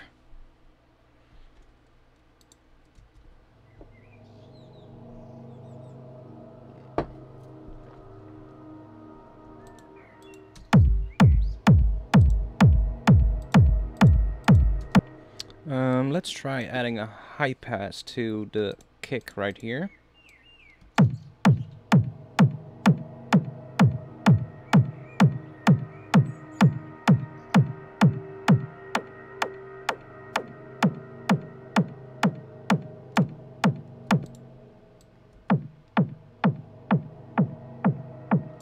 Let's actually do a bandpass kind of thing, and I'll automate this EQ so that it's only turned on during this section, so that we basically just get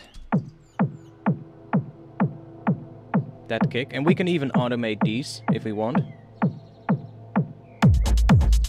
and then it goes into the actual kick with the low end in it. We might have to do some other stuff here, like taking out the last kick or taking out some other stuff, doing a build-up kind of thing.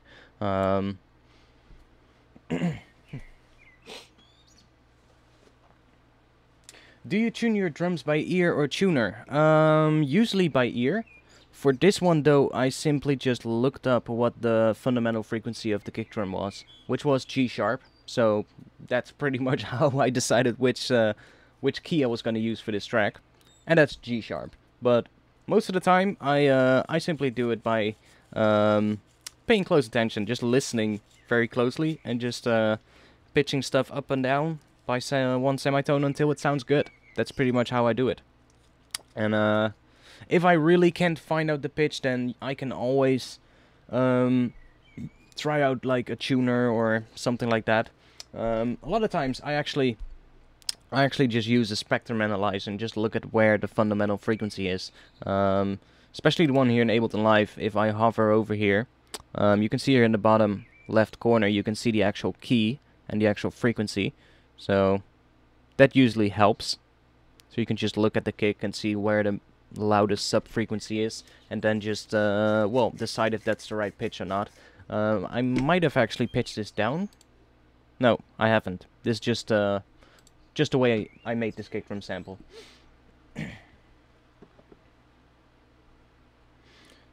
Scary as fuck. Okay. Some neuro sounds, neuro techno. That could be interesting. I have been thinking about it actually. Adding some neuro sounds to techno. That could be an interesting thing. Dude, what if you make the kick sound from low to high? What do you mean? Like filtering it from low to high? That's actually something I still wanted to do. Like I said, you can still automate this EQ. I said that just a little while ago. I just haven't done so yet. But I might actually do that.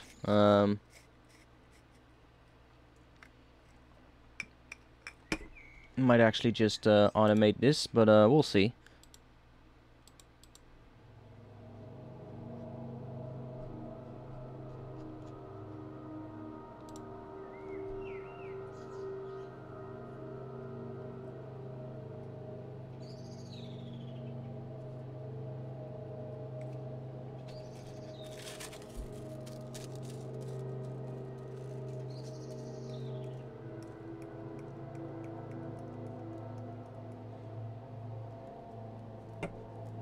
I'm thinking here maybe some filtered stuff coming in and some percussion. That could work. Because we need to introduce the groove somehow. And this could be a good section to do that. Then the kicks will come in. And that will be the moment where the percussion is pretty much there. And then I think I'll start filtering in the kicks. Like, they start like this right now, but I actually think I'll filter them in.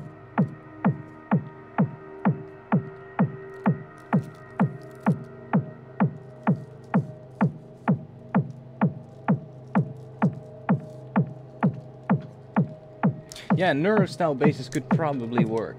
Yeah. I might actually just try that out. Maybe it even works in the drop. Not just in the breakdown.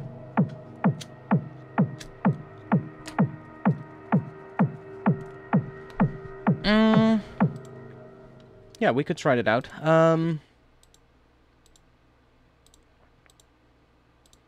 Let's start making a bit of a neurofunkish kind of synth. That would be a starting point. Yeah, let's just use Serum for that.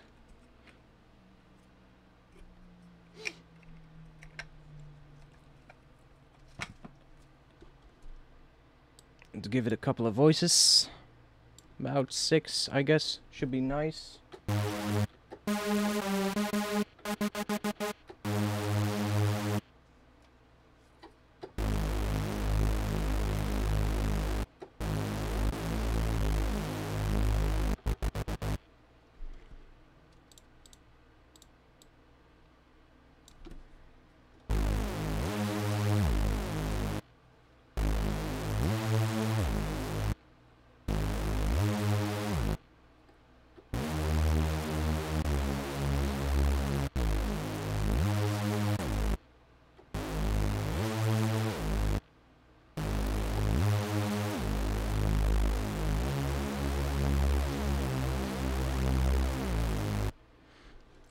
Let's see which notes.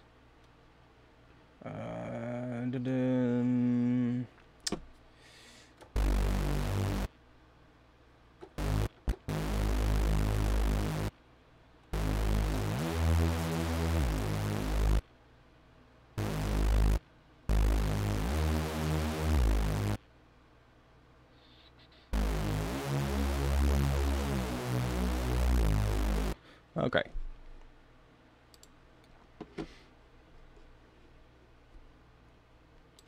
I say let's start making at least a neurotype synth. So that would be... Actually, I'm gonna take the glide off for now.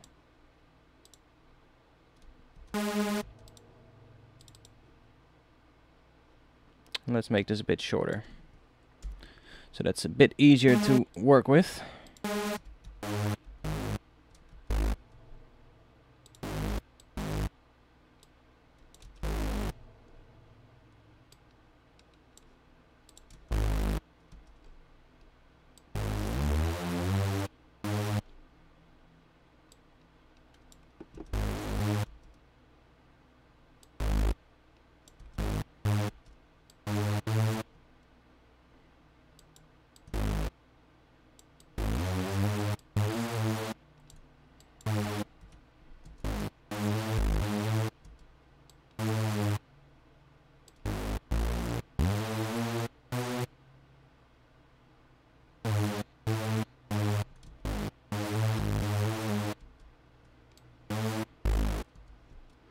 Okay, so now we have some MIDI. Let's make a patch.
I guess if you put some deep throat kind of sound, like Angerfish stuff, it might be great. A deep throat kind of sound, right? Might be me, but I'm not sure what you mean with that. Do you want me to sample a porn movie or what? Fuck, I'm out of drinks. Let me see. Oh, I still have some drinks. I'm out of beer though. And isn't Angerfist a Gabber producer? He's a Dutch Gabber producer, but I don't think Gabber sounds will work in this track. What do you mean with a deep throat kind of sound?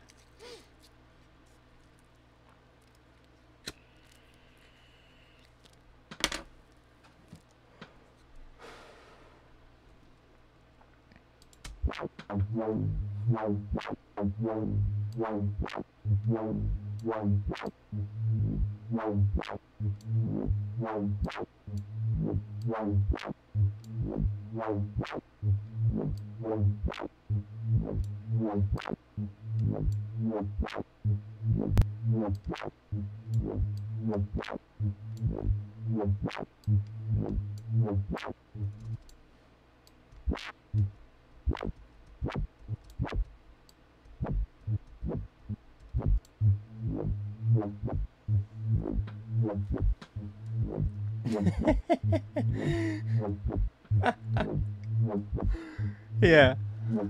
Sample porn movie. That's what I was thinking. Like, do you want me to sample porn movie and make a bass out of it? I mean, I guess.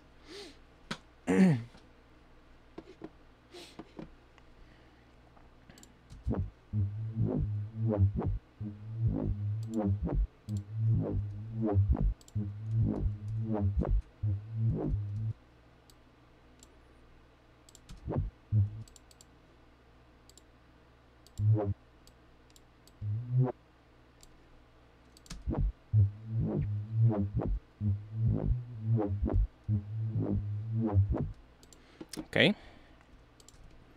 Now we have a loop. Actually, let me do this.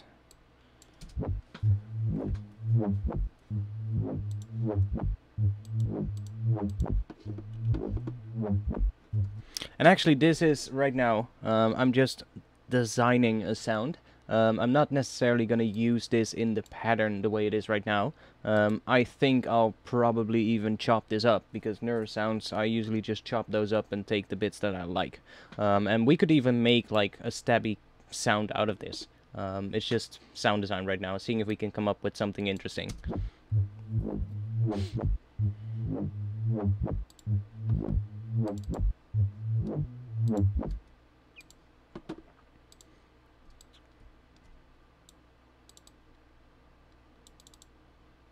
So let's see. I'm going to...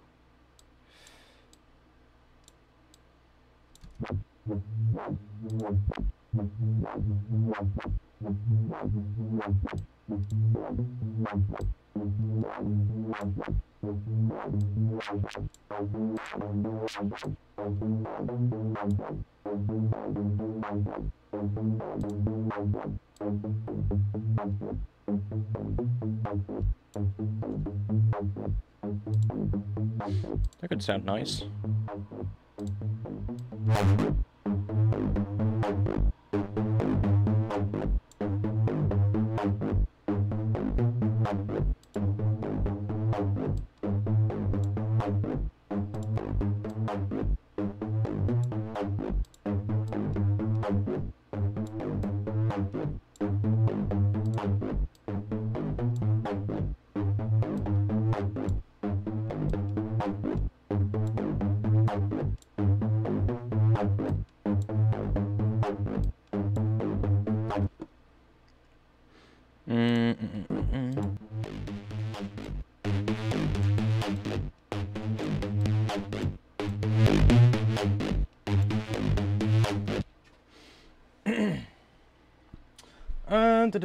I'm guessing... I guess if you're going for a more melodic, you could add a standard LFO chord stab. I'm not going for a standard kind of track right here. I'm really just going experimental right now, and I quite like the suggestion of trying to make neuro techno or whatever, if that's even a thing. I mean, just adding like more neuro-y sounds to this I think it could actually be nice.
I guess that could be a interesting starting point for a sound. I'm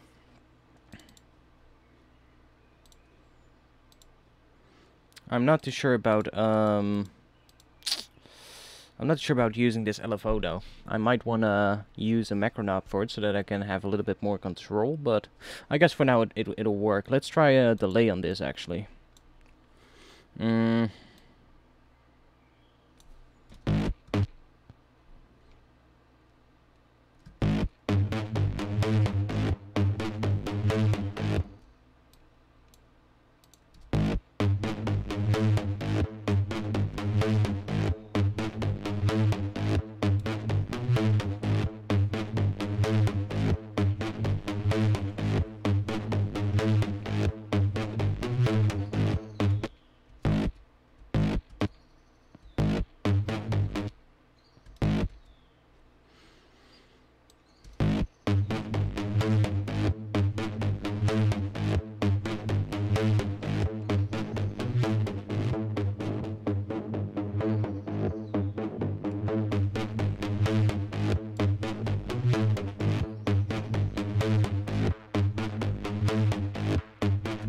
Let's put it in front of the compressor.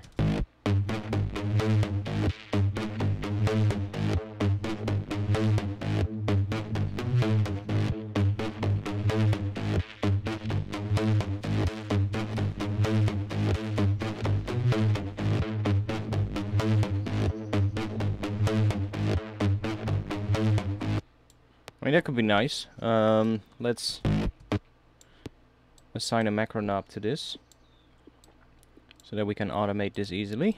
That would be the delay filter. Neuro stuff should actually work really well in a techno track. Yeah, I think so as well. I think so as well. Especially the neuro rec kind of things. I think they could definitely work well in a techno track. I'm not even sure if it's actually a thing already. Neuro techno. We could be onto something, boys. We could be onto something. This could be cool. It could be interesting.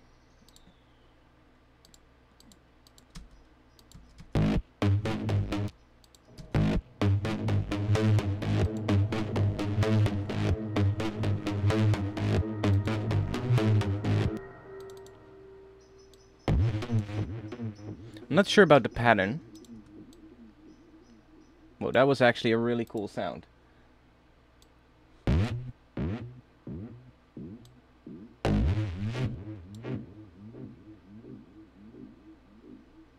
That's cool. That delay.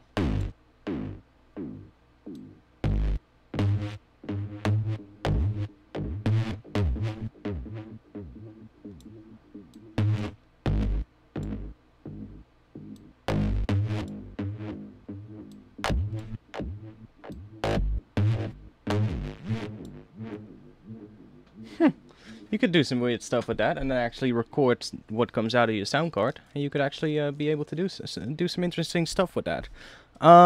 Yeah, like I said, I'm not too sure about the pattern, and I don't like necessarily the way that this works right now, but let's see. I'm going to move this over here. Let's see if we can come up with a different pattern.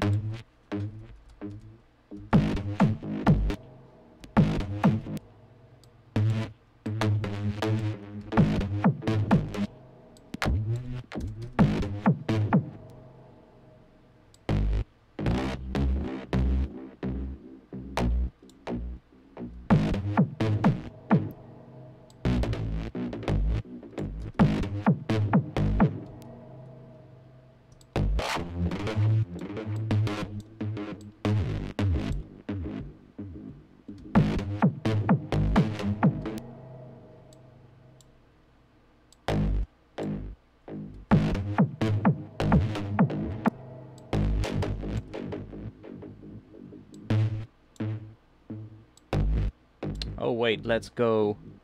Yeah, let's go for. Yeah,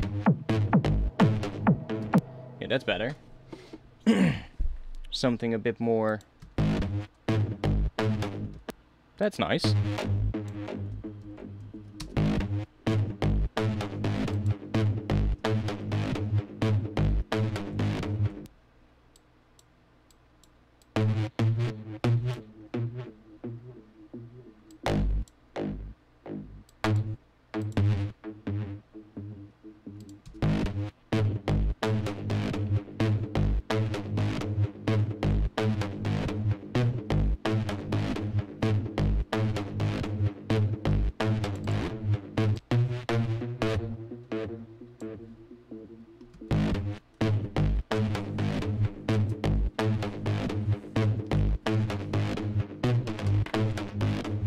Oh yeah, now we're getting there.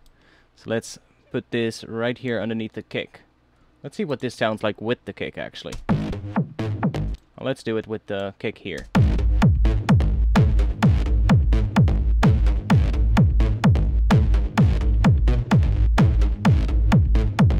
That could work. It could work.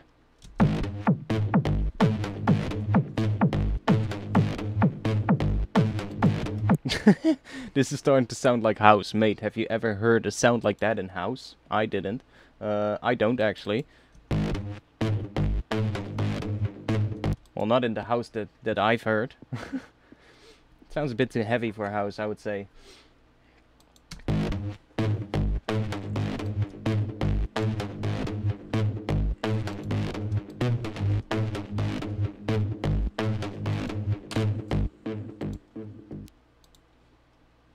Okay, let's automate that macro knob. Actually, let's do it with a... I'm so stupid. I wanted to drag the entire Max for Life folder into a track. Like that's gonna work. Let's see. We need an LFO.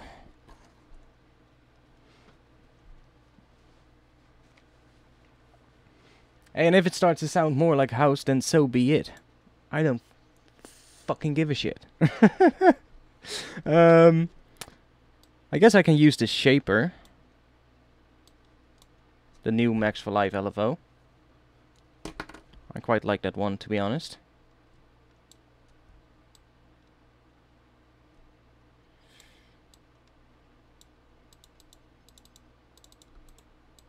Go away.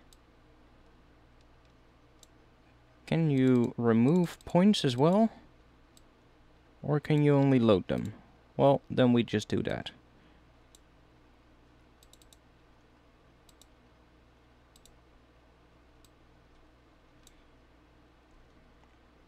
I want this to be pretty slow. Let's assign that to the filter here.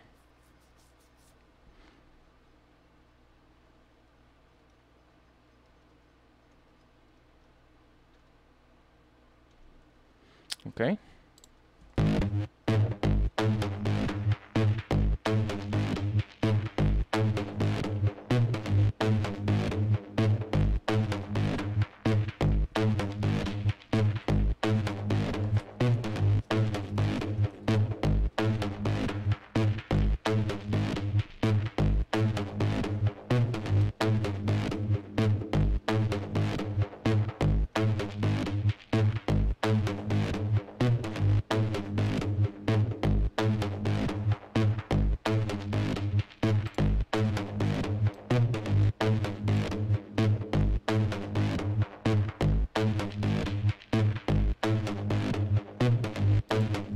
Yeah, that's better.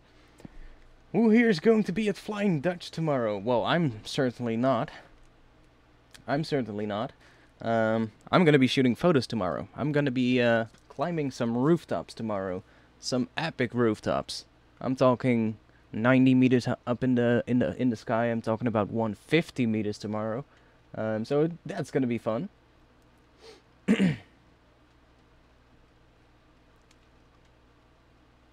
I'm really looking forward to it. I just hope that it's not raining tomorrow. That would suck big time. But if not, tomorrow's gonna be fucking epic. Actually, let's chill for a bit. Let me show you which rooftops I'm gonna be on tomorrow. Let me bring up the list, because that would be cool to talk about for just a little bit.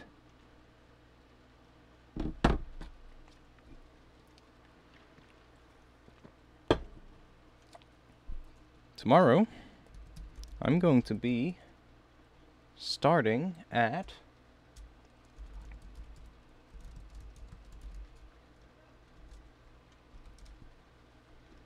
Let's see if I can see that actually.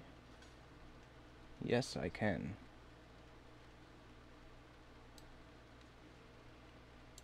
There we go. I'm gonna be starting up on this rooftop tomorrow, which is gonna be fun. That's gonna be the starting point. That's gonna be the starting point where I'm gonna start off tomorrow. We'll have to get here first in the early in the morning, and that's pretty much the central spot from where all the tours are gonna happen. So from there, I'm gonna go to a different building. I'm gonna go to this building, which is a really old one. This building.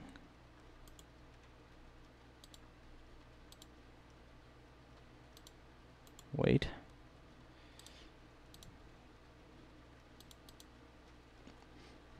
So I'm gonna go on this roof, which is pretty epic. It has actually a pretty cool view. Views right onto right there. So I'm gonna be there tomorrow.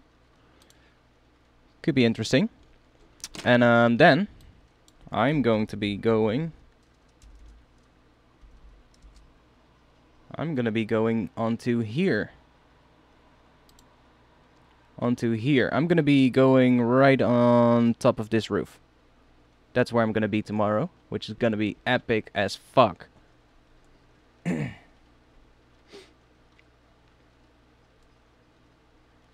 Dope. Pictures for what? I actually like to shoot photos. I'm actually when I'm not making music, I like to shoot photos.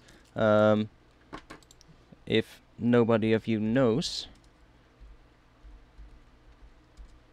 follow me on Instagram. I like to shoot photos, as you can see. This is more like the style of photos that I would normally shoot.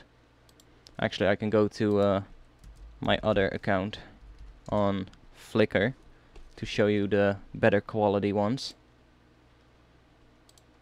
See, that's more like what I would normally shoot.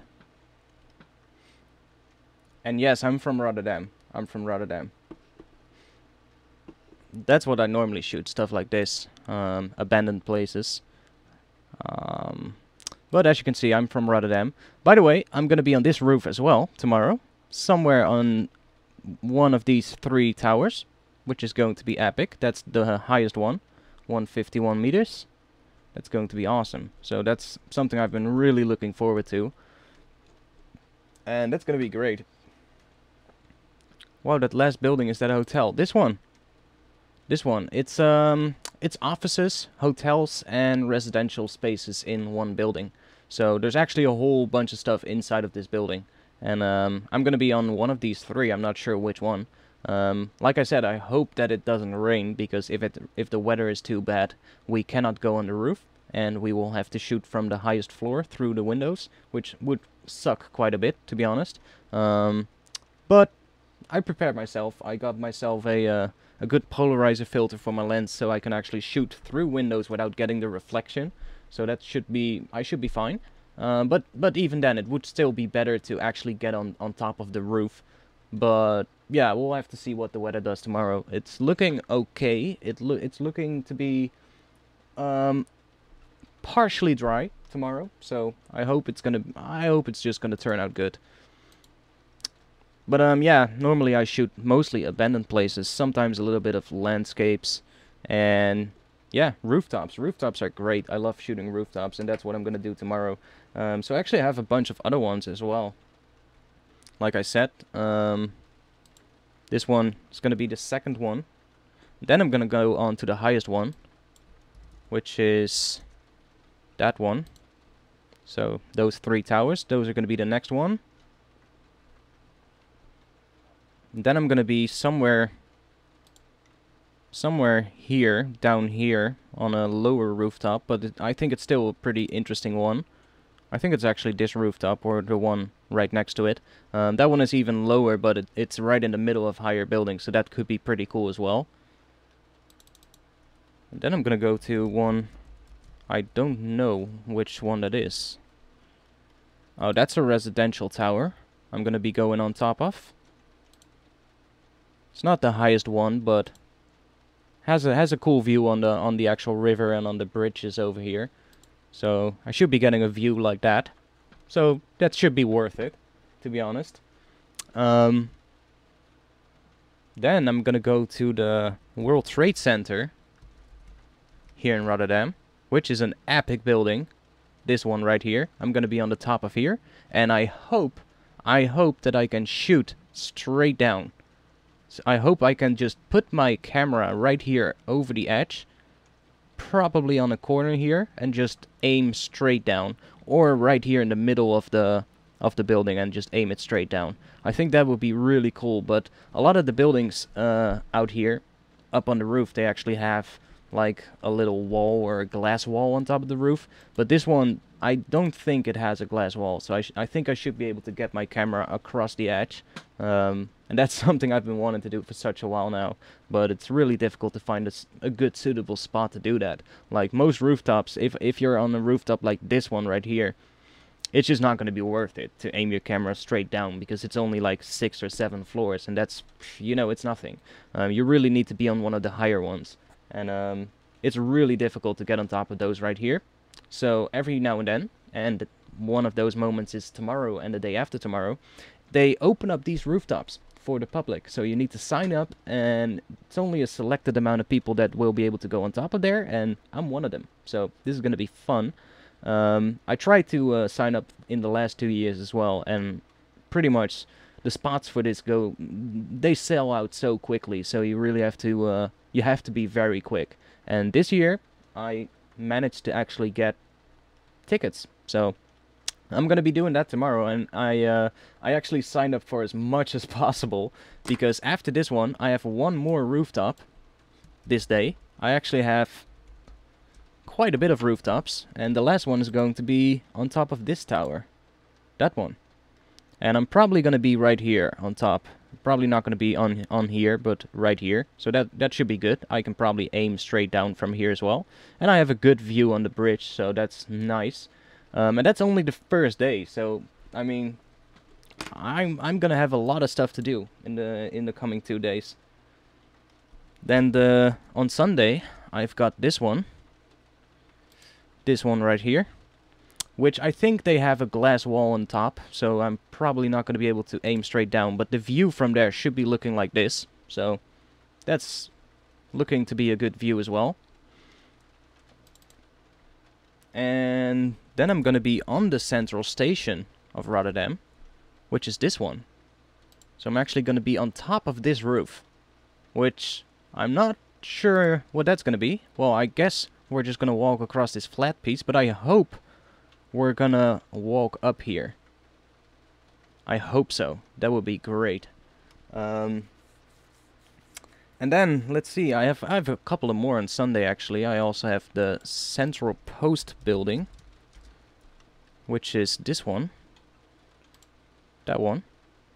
Could be an interesting one as well. It's in the middle of some more skyscrapers, high-rise buildings, so it could be an interesting view. And I mean, inside it looks like that, so it could I mean, I have to get to the roof first, so I'm actually gonna walk through these buildings as well, so I might actually be able to get some shots in the buildings. That could be cool. It's something that I have been looking forward to. And yeah, then I just have a few more whatever I want to do. The other ones are just, I don't know, just doing probably the ones that are closest to me, because there's roofs all throughout the city that you can visit tomorrow. So yeah, this one could be cool. It's this roof right here. It's in a busy street, so it should be an interesting view. And there's like a whole bunch of them that I haven't even put on my list, because it's just there's too many to do in 2 days. But yeah, that's what I'm gonna be doing tomorrow. So I have a lot of stuff to do.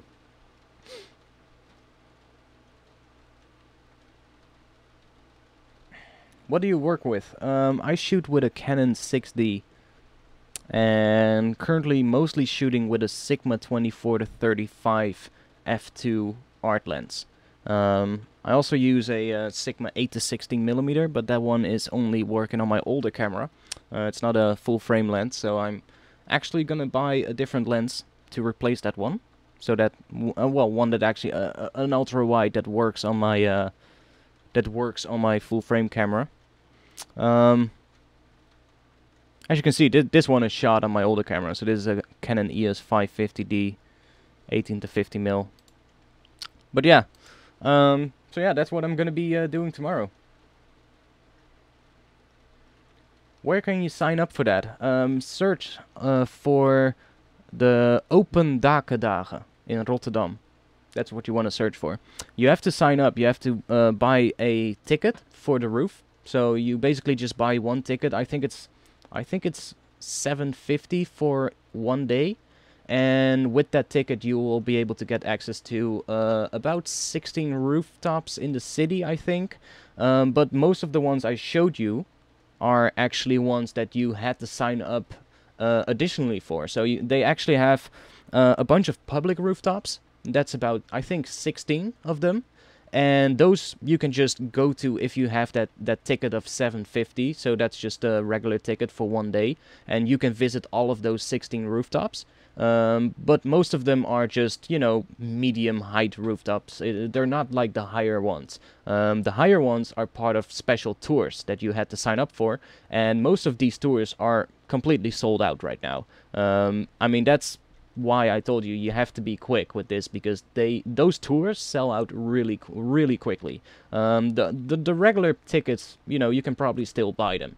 And there's still going to be 500 tickets available on the day itself, on the central roof, which is the roof of the Hudson's Bay store. So on the rooftop of the Hudson's Bay, there's a parking deck, there's a parking garage right there. On that rooftop, that's going to be the central rooftop. So if you still want to buy a ticket on the last day, just go there and just buy a ticket. There's going to be 500 available for Saturday and for Sunday. So you can still buy a ticket. I'm not sure if you can still buy them online right now. They might be sold out. I think they had 2,000 for both Saturday and Sunday. So 4,000 total. And I think they're saving 500 for each day to sell on the day itself. But yeah, just search for Open Daken Rotterdam, and that should give you the website. And if you cannot get a ticket, just try again next year. They do this every year. This is the 3rd time, and every year they have different rooftops. Like I said, the first 2 years I tried signing up, and it just it was just sold out in a couple of hours. I think right now there's still a couple of tours available, because they had a lot more tours than in earlier years. So there's still a lot more. There's still a few that you can sign up for, but I don't think they're that interesting. Let me check actually.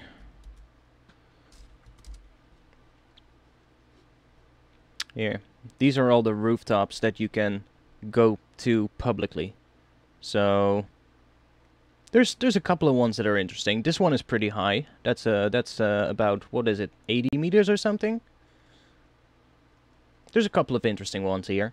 But as you can see, the bigger ones are the ones that I showed you just now are not in here. A couple are. This one and that one. But other than that, all the other ones that I'm going to be doing are not on this list.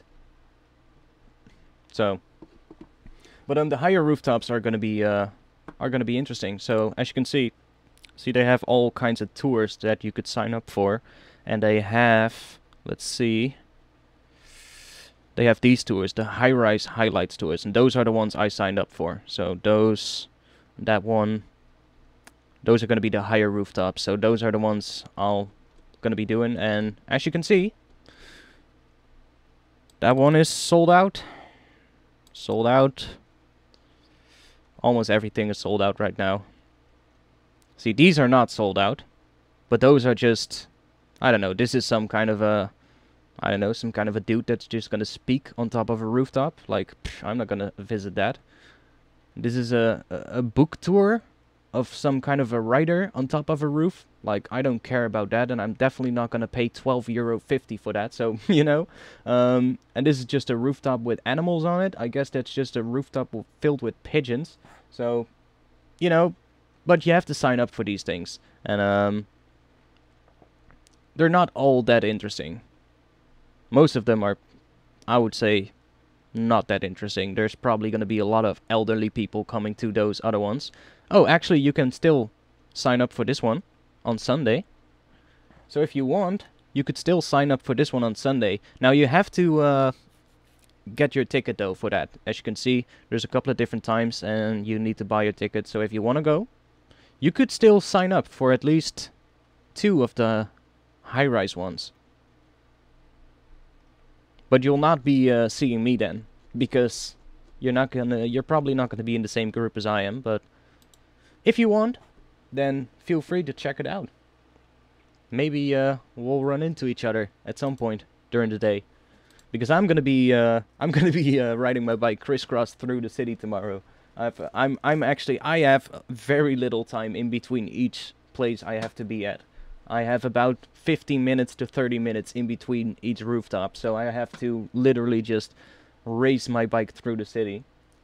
So it's gonna be fun. But yeah, as I said, Carol, there's still a few spots available on the high-rise tours on Sunday, so... And those are the nice ones, those are the higher roofs, so... If you want, you could still go.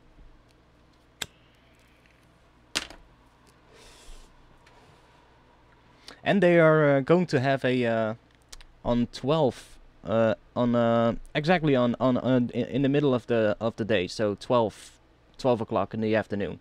They're gonna have a guy walking between 2 buildings, between 2 high rooftops. He's gonna walk across a wire. What are those people called? I don't know. I don't know what you call that in English, but somebody's gonna walk over there, and I somehow planned it so that I'm just on top of one of those rooftops right there where he's going to walk across, so that's gonna be cool. But yeah, that's, like I said, that's what I'm gonna be doing tomorrow, so I've got a lot of stuff to do. Oh yeah, you're gonna go to Flying Dutch. Well, yeah, then I would probably wait till next year. But yeah, they do a lot of stuff like this in Rotterdam. They in October last year, they had the month of the underground. This month is the month of the architecture, so that's this rooftop weekend is part of that month. So it's just a month filled with all kinds of excursions and places you can visit that you normally can't see. So normally you can't go inside, but now you can. And in October they usually have the month of the underground, and then they open up a whole bunch of underground places. So that's another thing that I do. And you can get some cool pictures in places like that. So, you know, it gives you a different view on the city, a view that most people don't get to see, and that's something that I like. That's why I do these things.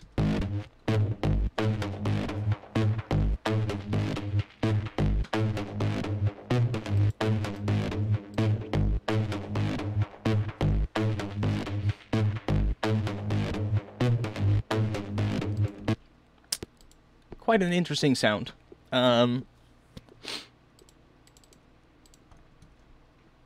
What happens if we speed this up?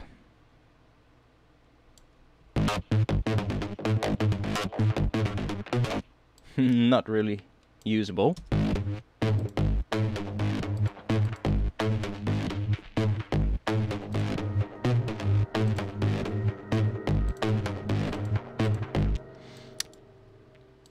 That lead thingy, we could use that, but I'm not sure where or how.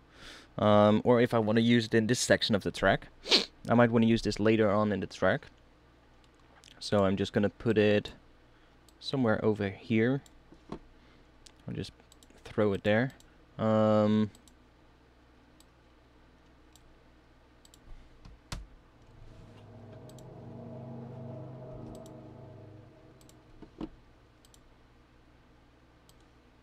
Let's try it what happens if we put an auto pen on here and give it some rhythmic kind of thing.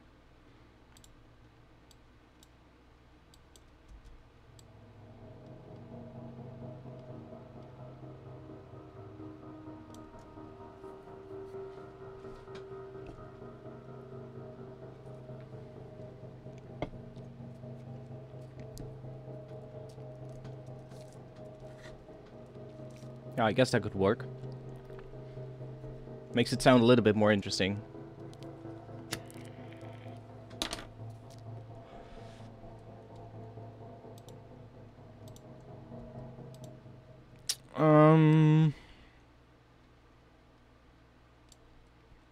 We had this sound.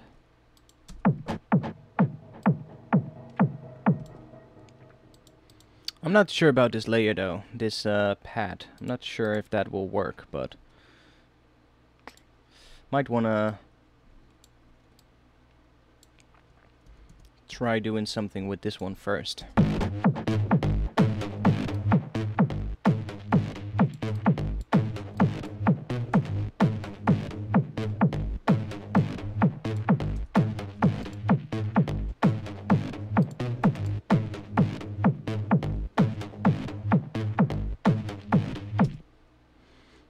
Okay, let's do some filtering on this kick drum.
I like how it ends there.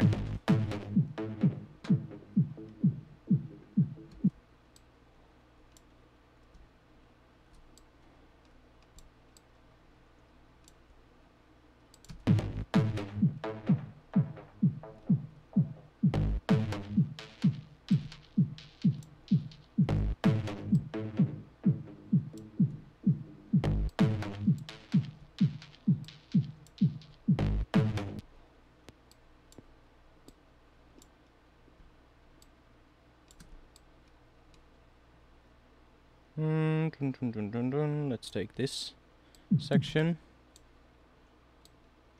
I like what it's doing there.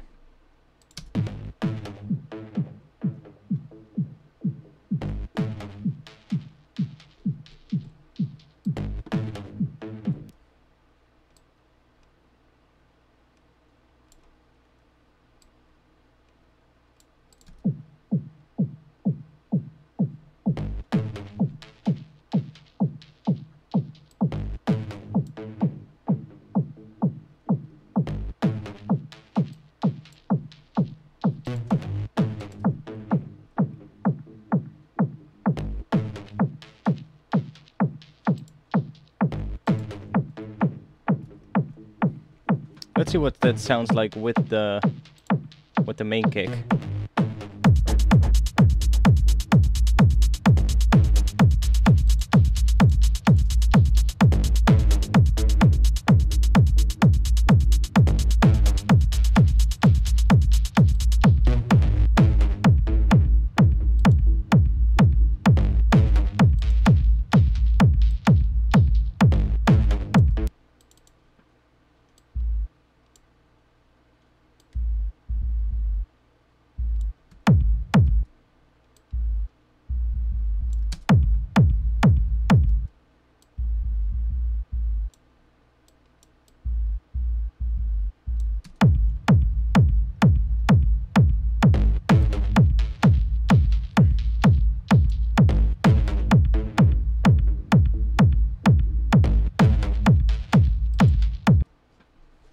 I guess that could work. Really, techno? It's kind of psy. Like, fuck do I know? I don't make techno. I mean, I'm not a techno producer. I just decided to make something I never make. And whatever it turns out, that's what it's gonna be. And I think it sounds a little bit like techno. So, I mean, the whole techno, psy, whatever all those genres are, they all sound quite similar to begin with. Like, I feel psytrance just makes psytrance sound like psytrance with the arpeggiated bass lines. I feel like that's just what it makes, well, that is what makes that genre. And I think, to be honest, I think it's the same as with a lot of subgenres. I feel like there's a lot of times so many people just like to create a subgenre for every single little difference in between two tracks. And I mean, I get it. Like with Psytrance is not really the best example, because I guess it has its place, and it kind of describes that sound of those tracks. But in some subgenres, I feel like the difference between a couple of different subgenres is so small, and I think it's a lot of time just a difference in production style, and I don't think that actually dictates if it's a new genre or not. I think, like, you know, the same thing goes for dubstep, you know, like, yeah, video name is Techno, because that's what I wanted to make, but like I told you, I'm not a techno producer, so could turn out in anything, actually, but I have to give the video a title, and yeah, that's the best thing. I mean, if you just hear the kick and the bass, like, that is clearly techno.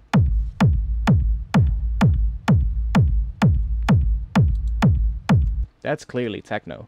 I mean, actually, I forgot something. We could still do something to the kick.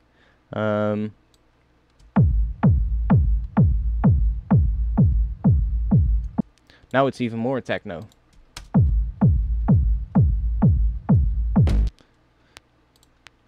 Just add a little envelope to it.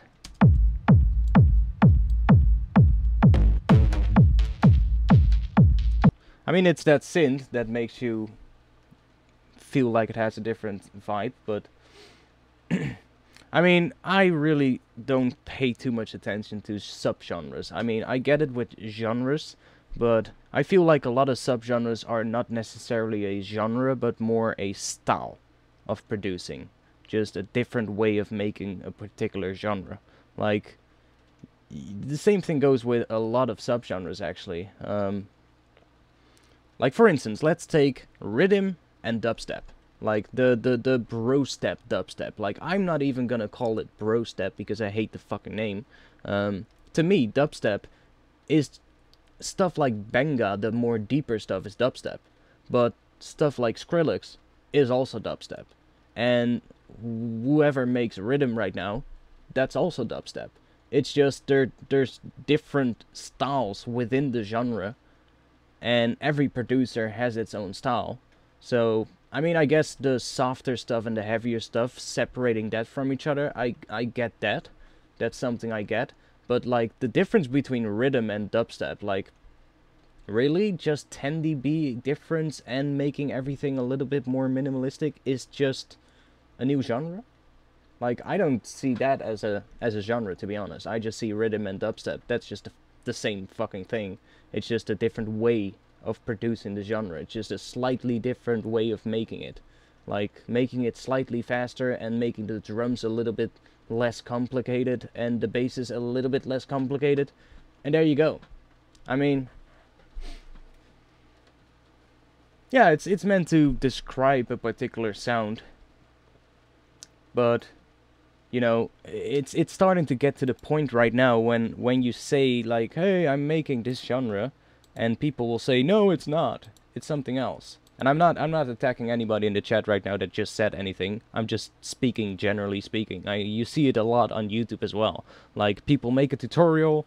I'm making techno in a tutorial, and you'll see so many people in the comments just giving them shit. This is trance. This is tech house. This is, you know, so many people are giving shit to people in the comment sections on tutorials that it's not the genre that they say it is. And that's, I feel that's just a result of the fact that a lot of genres are so similar.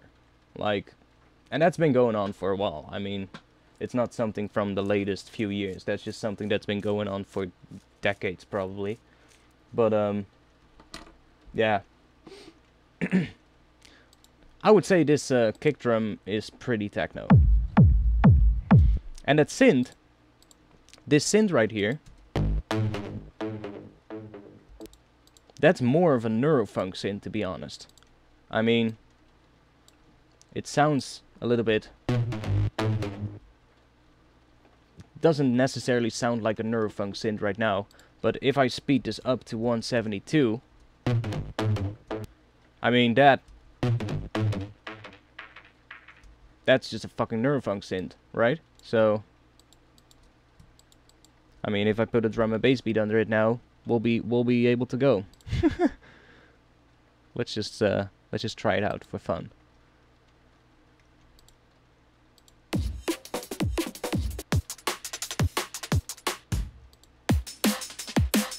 Yeah, let's just put this one under it. And let's see what that sounds like.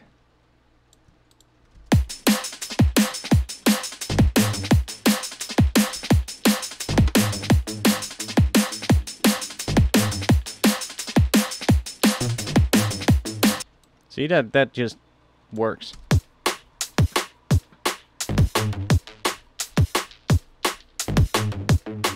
So see, you can. It's actually quite similar to a lot of neurofunk sounds, but because it's at a slower tempo, it starts to sound more like, well, I don't know what this would sound like, but.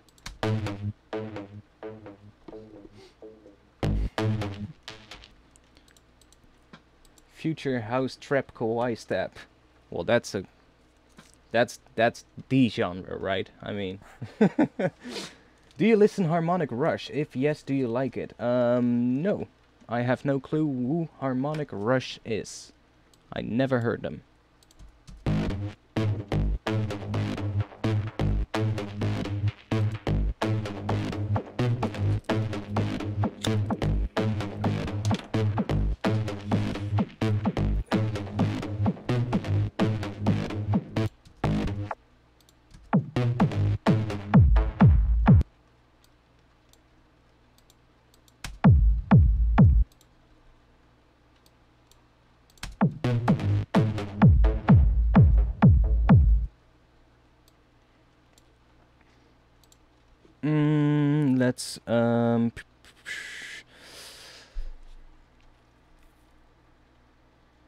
Let's see, where is it?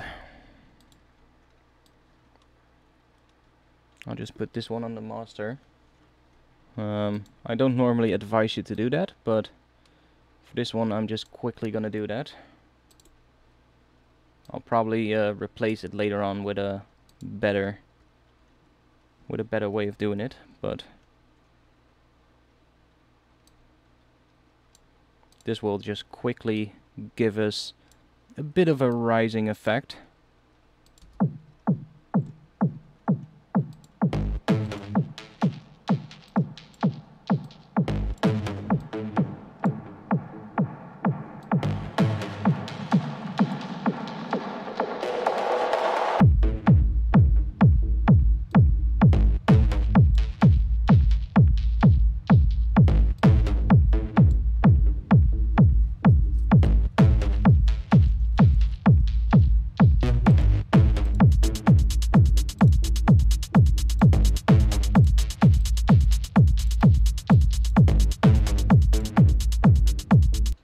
I mean, that could already work. I mean, with that rise here, it actually made it sound quite interesting. I would probably high pass it as well. And I want to go in this rack, by the way. It's not my rack, it's made by somebody else, but I want to see what he's doing here. So he has a filter delay. Okay, that is maybe why it's sounding a little bit weird every now and then, but right now it's only like a kick drum and a bass sound that is running through it, so that's why you clearly hear the delay. What I would do is, in this section, this is where the build-up would be, right? So here I would have like some noise rises or maybe some other rises coming up, so that's really gonna fill out the gaps in between the kicks. So then when this comes up, it adds a reverb and it also adds delay and it also high passes. So you're not really gonna hear that delay that clearly anymore. Like right now you clearly hear the delay just coming up, and it's not a delay that's perfectly in sync either.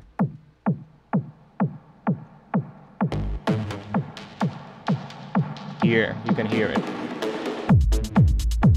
But you can hear what it does. It kind of works. It kind of works. Maybe leave more space between the synth. I might want to do that, but only in this section. I like what it's doing here. In the build-up. This is where I would want to keep it. And this needs to be filled up with a whole bunch of effects and just stuff to make it all sound better. But here, I think I would take out a few. Maybe even do that.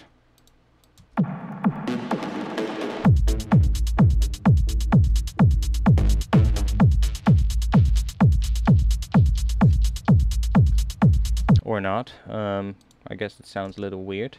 Maybe do this one instead.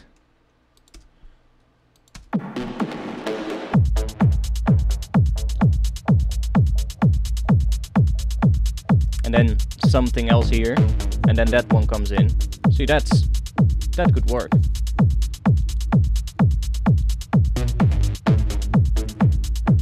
Yeah, I like that. So I'll keep them here, but I'll remove them here, and then do something else in this first section. I mean, there's definitely gonna have to be another sound there.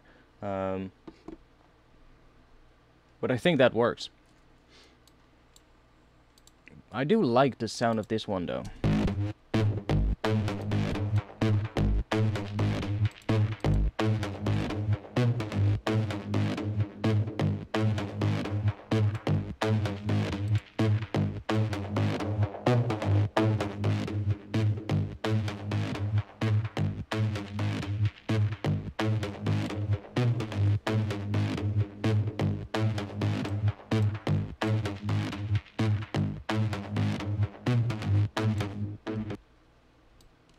Let's try out adding a notch. Let's give that 2 bars of modulation. To make it all sound a bit more neuro.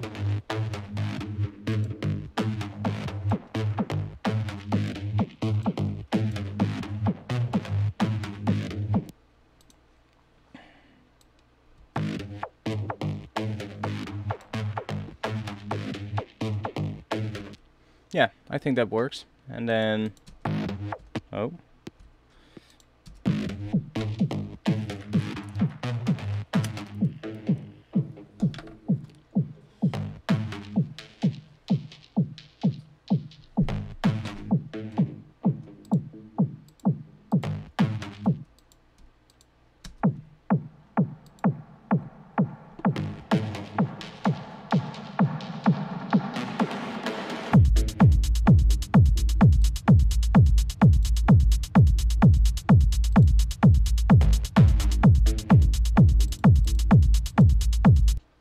Okay, so I think this sound needs to be... I'm actually just going to work on this section first so that I know what I'm going to be working towards. I think that's going to be a little bit easier.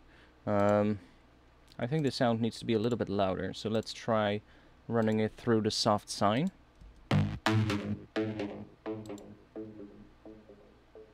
That really helps bringing up the delay as well. Yeah, I like that. It really makes it sound a bit more distorted.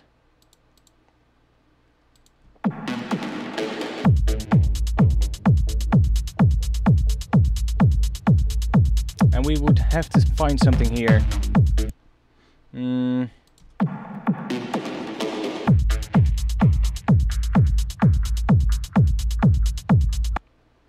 I think I need something like I don't know, maybe a almost like a siren type sound.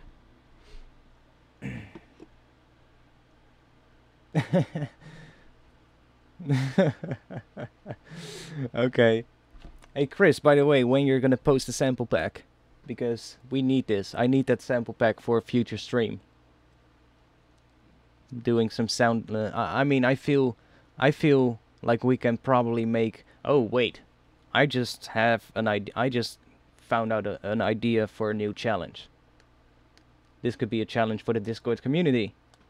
Make a track out of only burp samples from me. That could be a good one.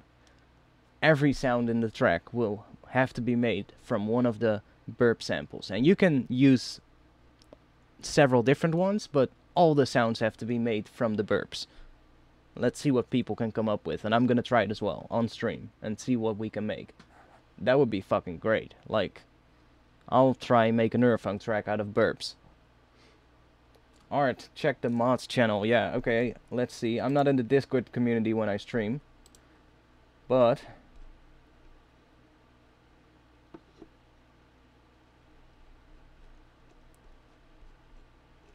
why do I have to check that? Are you gonna post it now, or? Oh wait, I have to do something. Oh yeah, I'm gonna do that. I'm gonna fix that after the stream. Yeah? If that's what you mean. Oh, okay. Okay, cool.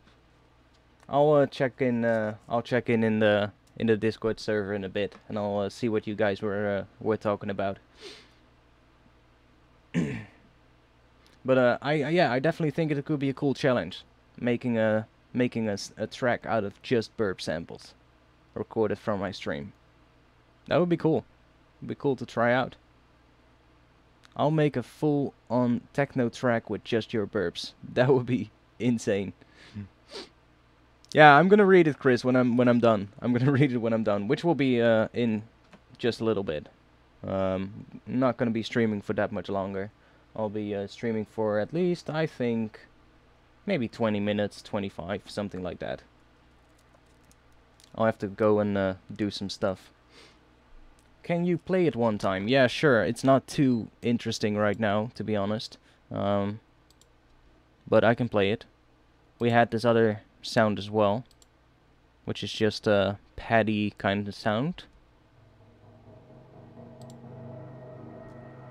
That sound. I put an auto pen on it, but I'm not sure if I like it. Not even sure if I like the sound, to be honest.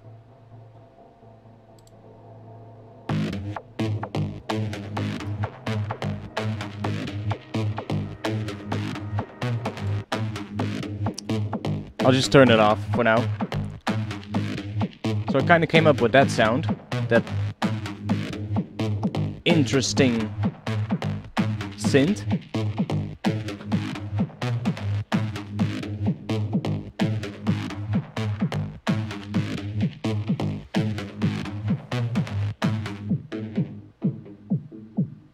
And I would probably have to filter that synth as well. Kind of filter it in and filter it out.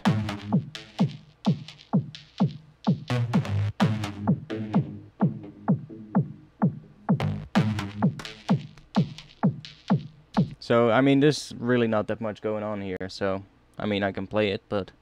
And then we have...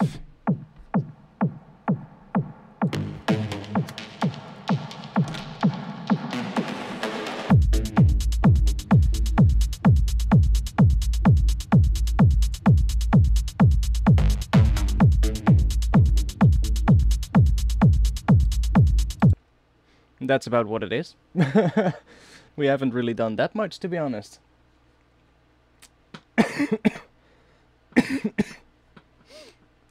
I'm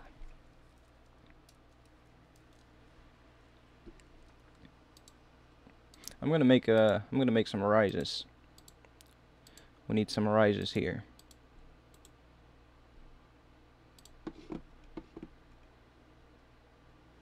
Yeah, I like the synth as well. I actually we spent quite a bit of time on that synth, to be honest, which is fine. I mean, I like the synth, so that's good. I'll have to do some work to it to actually make it work in this track, because I think during this section where it just plays that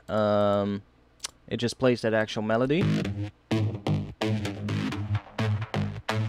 I think here it needs to be filtered some way. Like I could even throw a bandpass filter on it and just sweep that around.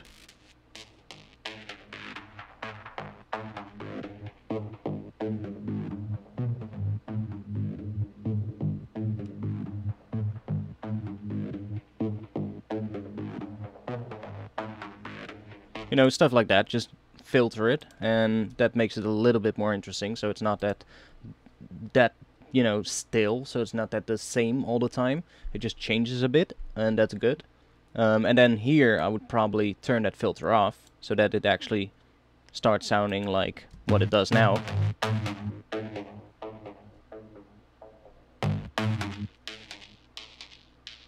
See, that could work. I mean, we have a starting point to what could become something. We've just done mostly sound design today. That's just what we've done, and that's fine. I like the kick and bass groove that we made.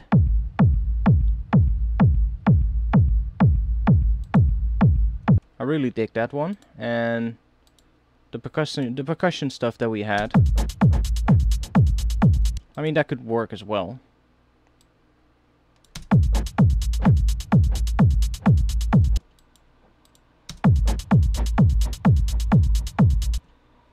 I'll see what I'll do with that, but yeah, I'll be able to turn this into a track, that's for sure. Can't make full songs every stream. Sometimes it's nice to just do some sound design. Yeah, absolutely. I think this is more of a sound design session than an actual production session, but that's fine. You have to do sound design sessions as well. And a lot of times your sound design sessions will turn into a production session later on. You just have to start making sounds and just make yourself a selection of stuff that could work, but you're not exactly sure if you're finally going to end up using it. And then when you've got a whole bunch of stuff, then it's just a matter of rearranging everything until it sounds like a full track. And yeah, I do that a lot of times. A lot of times when I make tracks, I start with something, and then somewhere in the process the entire track gets rearranged, and sometimes it changes completely. And then usually I come up with the best version of the track. And yeah, that's something I do a lot. So more Techno Inc. Got to hear, or good to hear, I think. That's what you mean.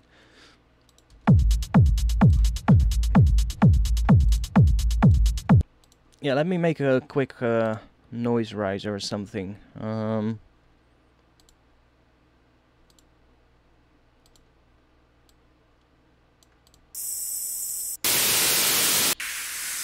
Sorry, boys.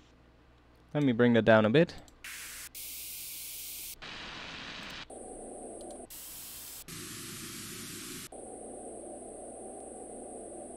That one sounds interesting.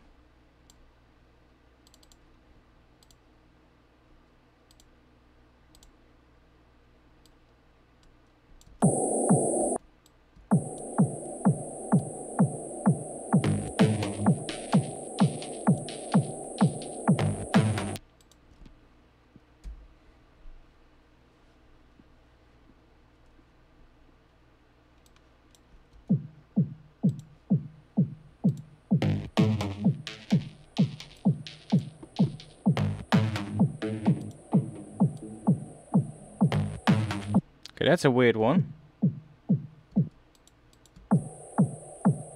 That's weird. It's really just two bands of frequencies. Might want to use some different noise, but for now this one will work. But like, if you have some noise here,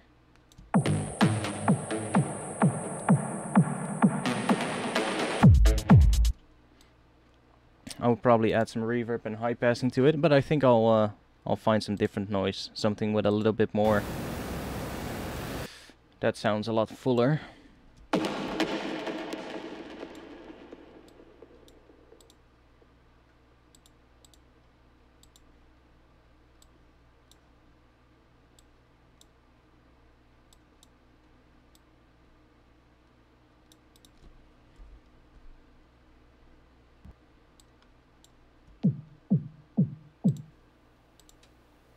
Yeah, see, that's a bit more filled up. That's something we can work with.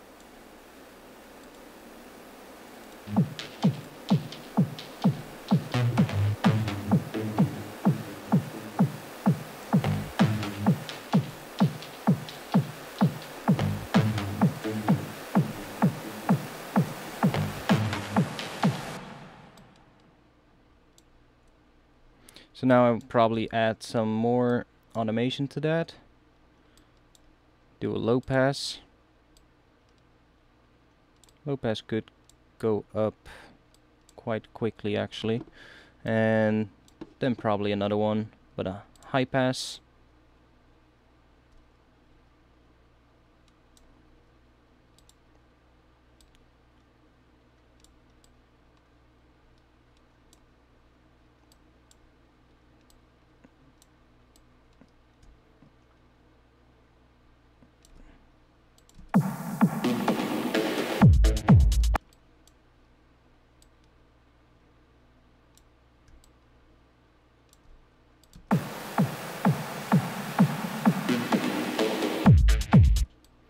And there has to be a lot more stuff building up, but dark. That's what I like though. I think this needs to be a lot more darker though. I'll like I said, that pad that we have sounds kind of spooky though. Sounds kind of spooky.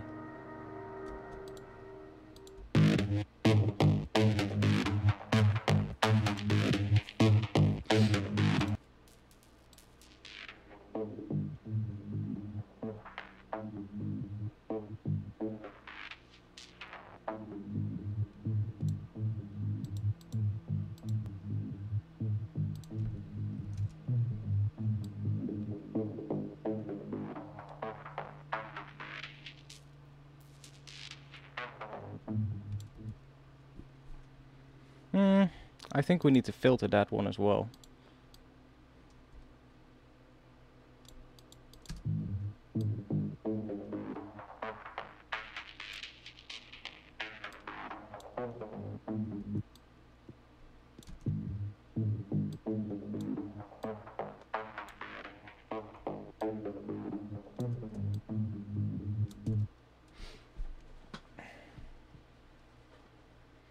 I like the pad, it's a keeper for me, but it needs layering with more spook. Yeah, I guess that's the right way to describe it. It exactly needs something more, but I'll figure that out at some point. I think if this whole thing is filtered, it'll sound a bit better.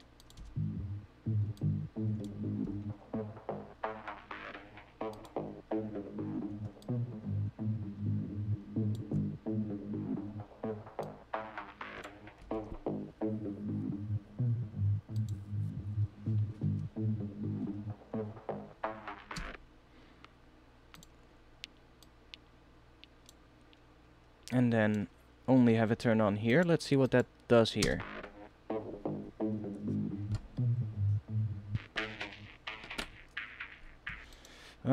I think on the end I'll do this.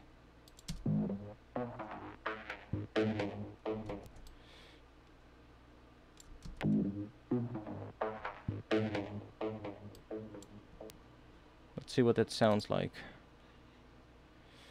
If I do...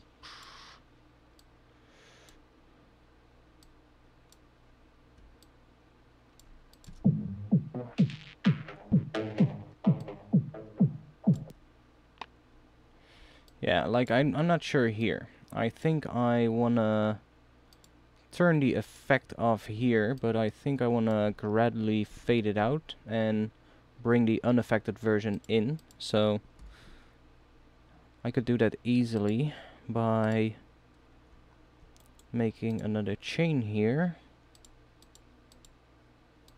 And then let's see. This one's going to be at 0.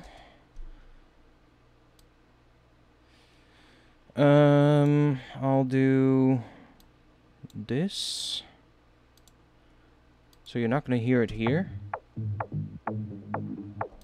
And then from here till the end, I'm going to fade out the filtered version.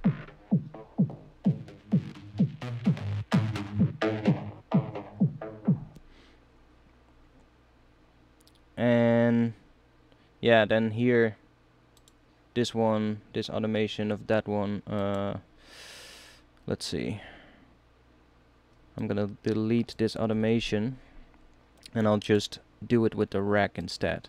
So then I can just turn the rack on and off.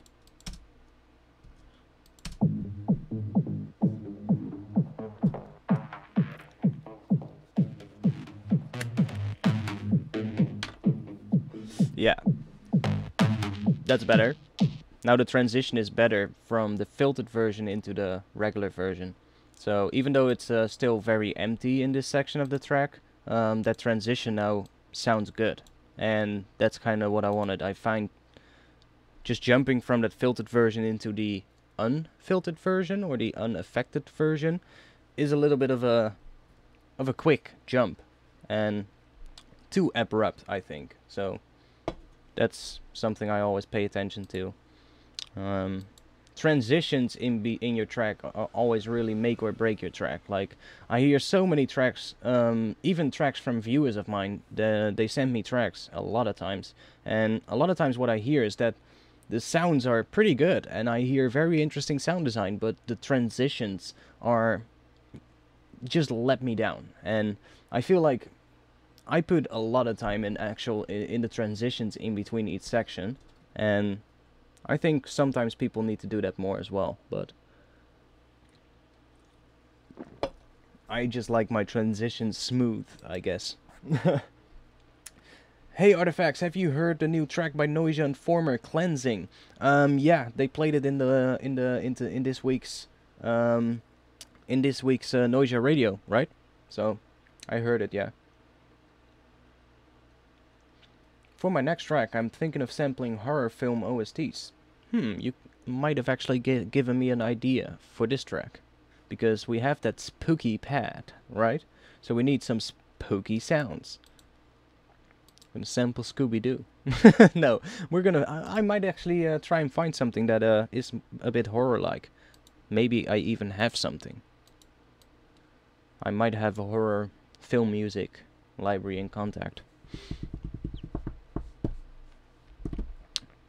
Oh wait, did I just drop it on the Omnisphere track?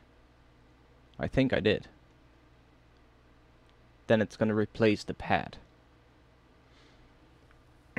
Fuck my life. Yeah, I did. Let me undo that. The new Noisia and Former track's pretty dope though. It's a pretty cool track. I mean, most Noisia tracks are pretty cool, so... Okay, let's wait for Omnisphere to be back. But yeah, that track's pretty cool. I quite liked it. And actually I'm gonna close the windows right now because it's getting a bit colder right now.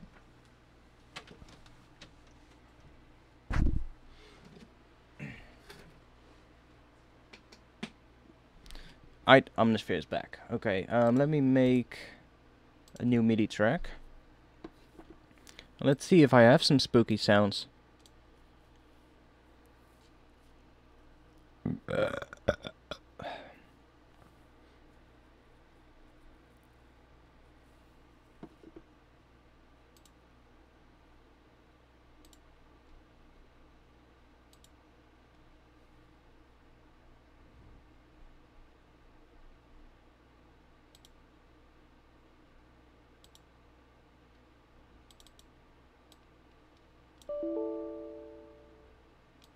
Oh, wait. Gotta upgrade contact again. I guess. Nope. No, I don't really have any horror things, I think. Maybe I have a horror sample pack, but... Yeah, I have one.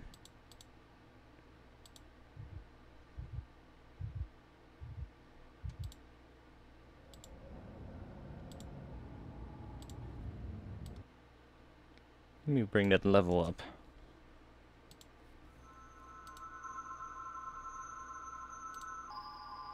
I mean, yeah, those are horror sounds, I guess.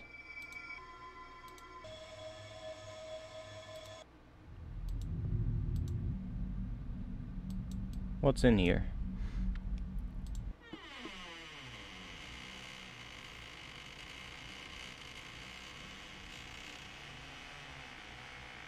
Oh boy. I'm gonna make a synth out of that. That's for sure.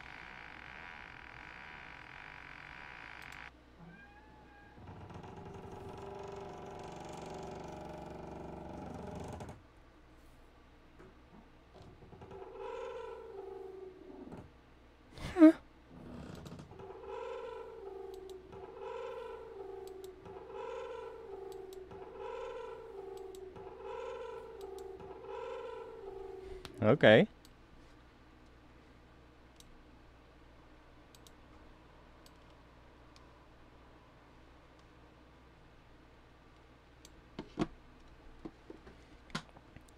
What can we do with that?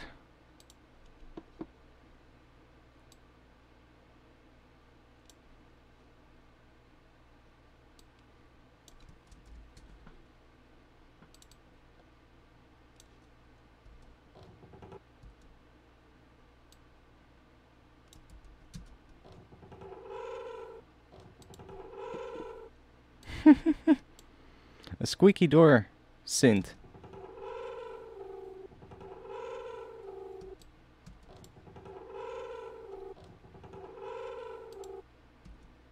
We could make something from that, I guess.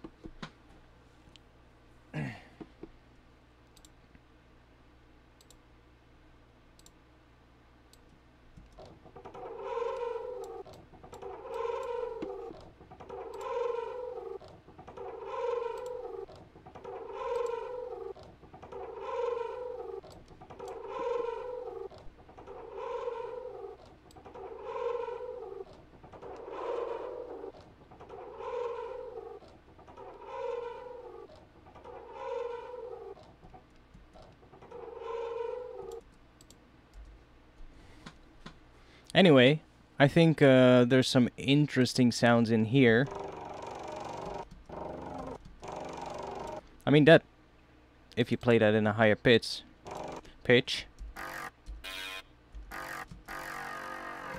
you've pretty much got a sound right there. Just need to set up a loop point with a crossfade.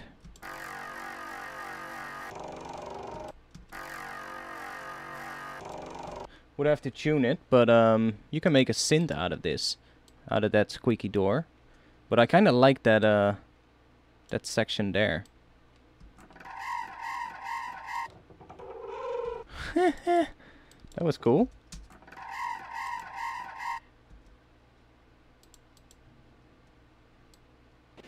What does that sound like with the kick? Anyway, I'm gonna figure this out. I'm gonna figure out what I'm gonna do. But I quite like that sound actually. That squeaky door could turn into something cool.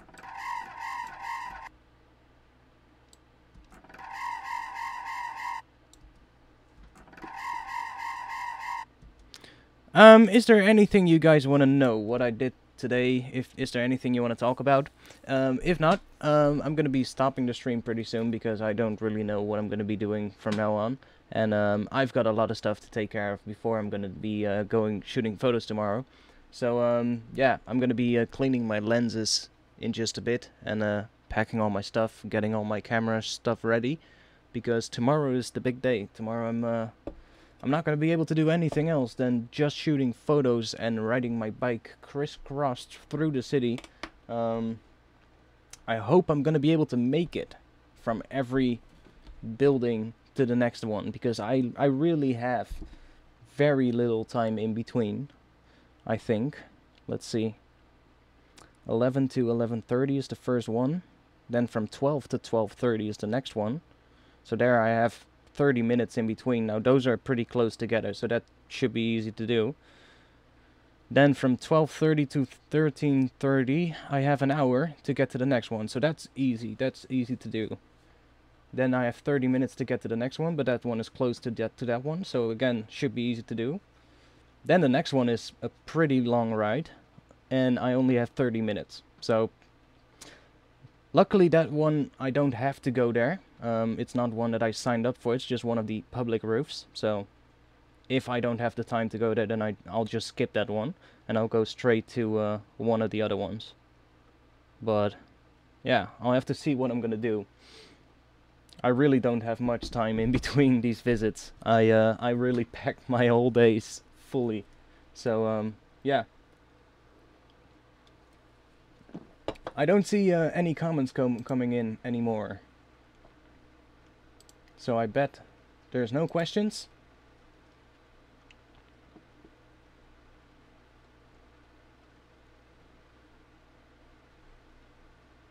Well, then I guess I'm gonna stop streaming. So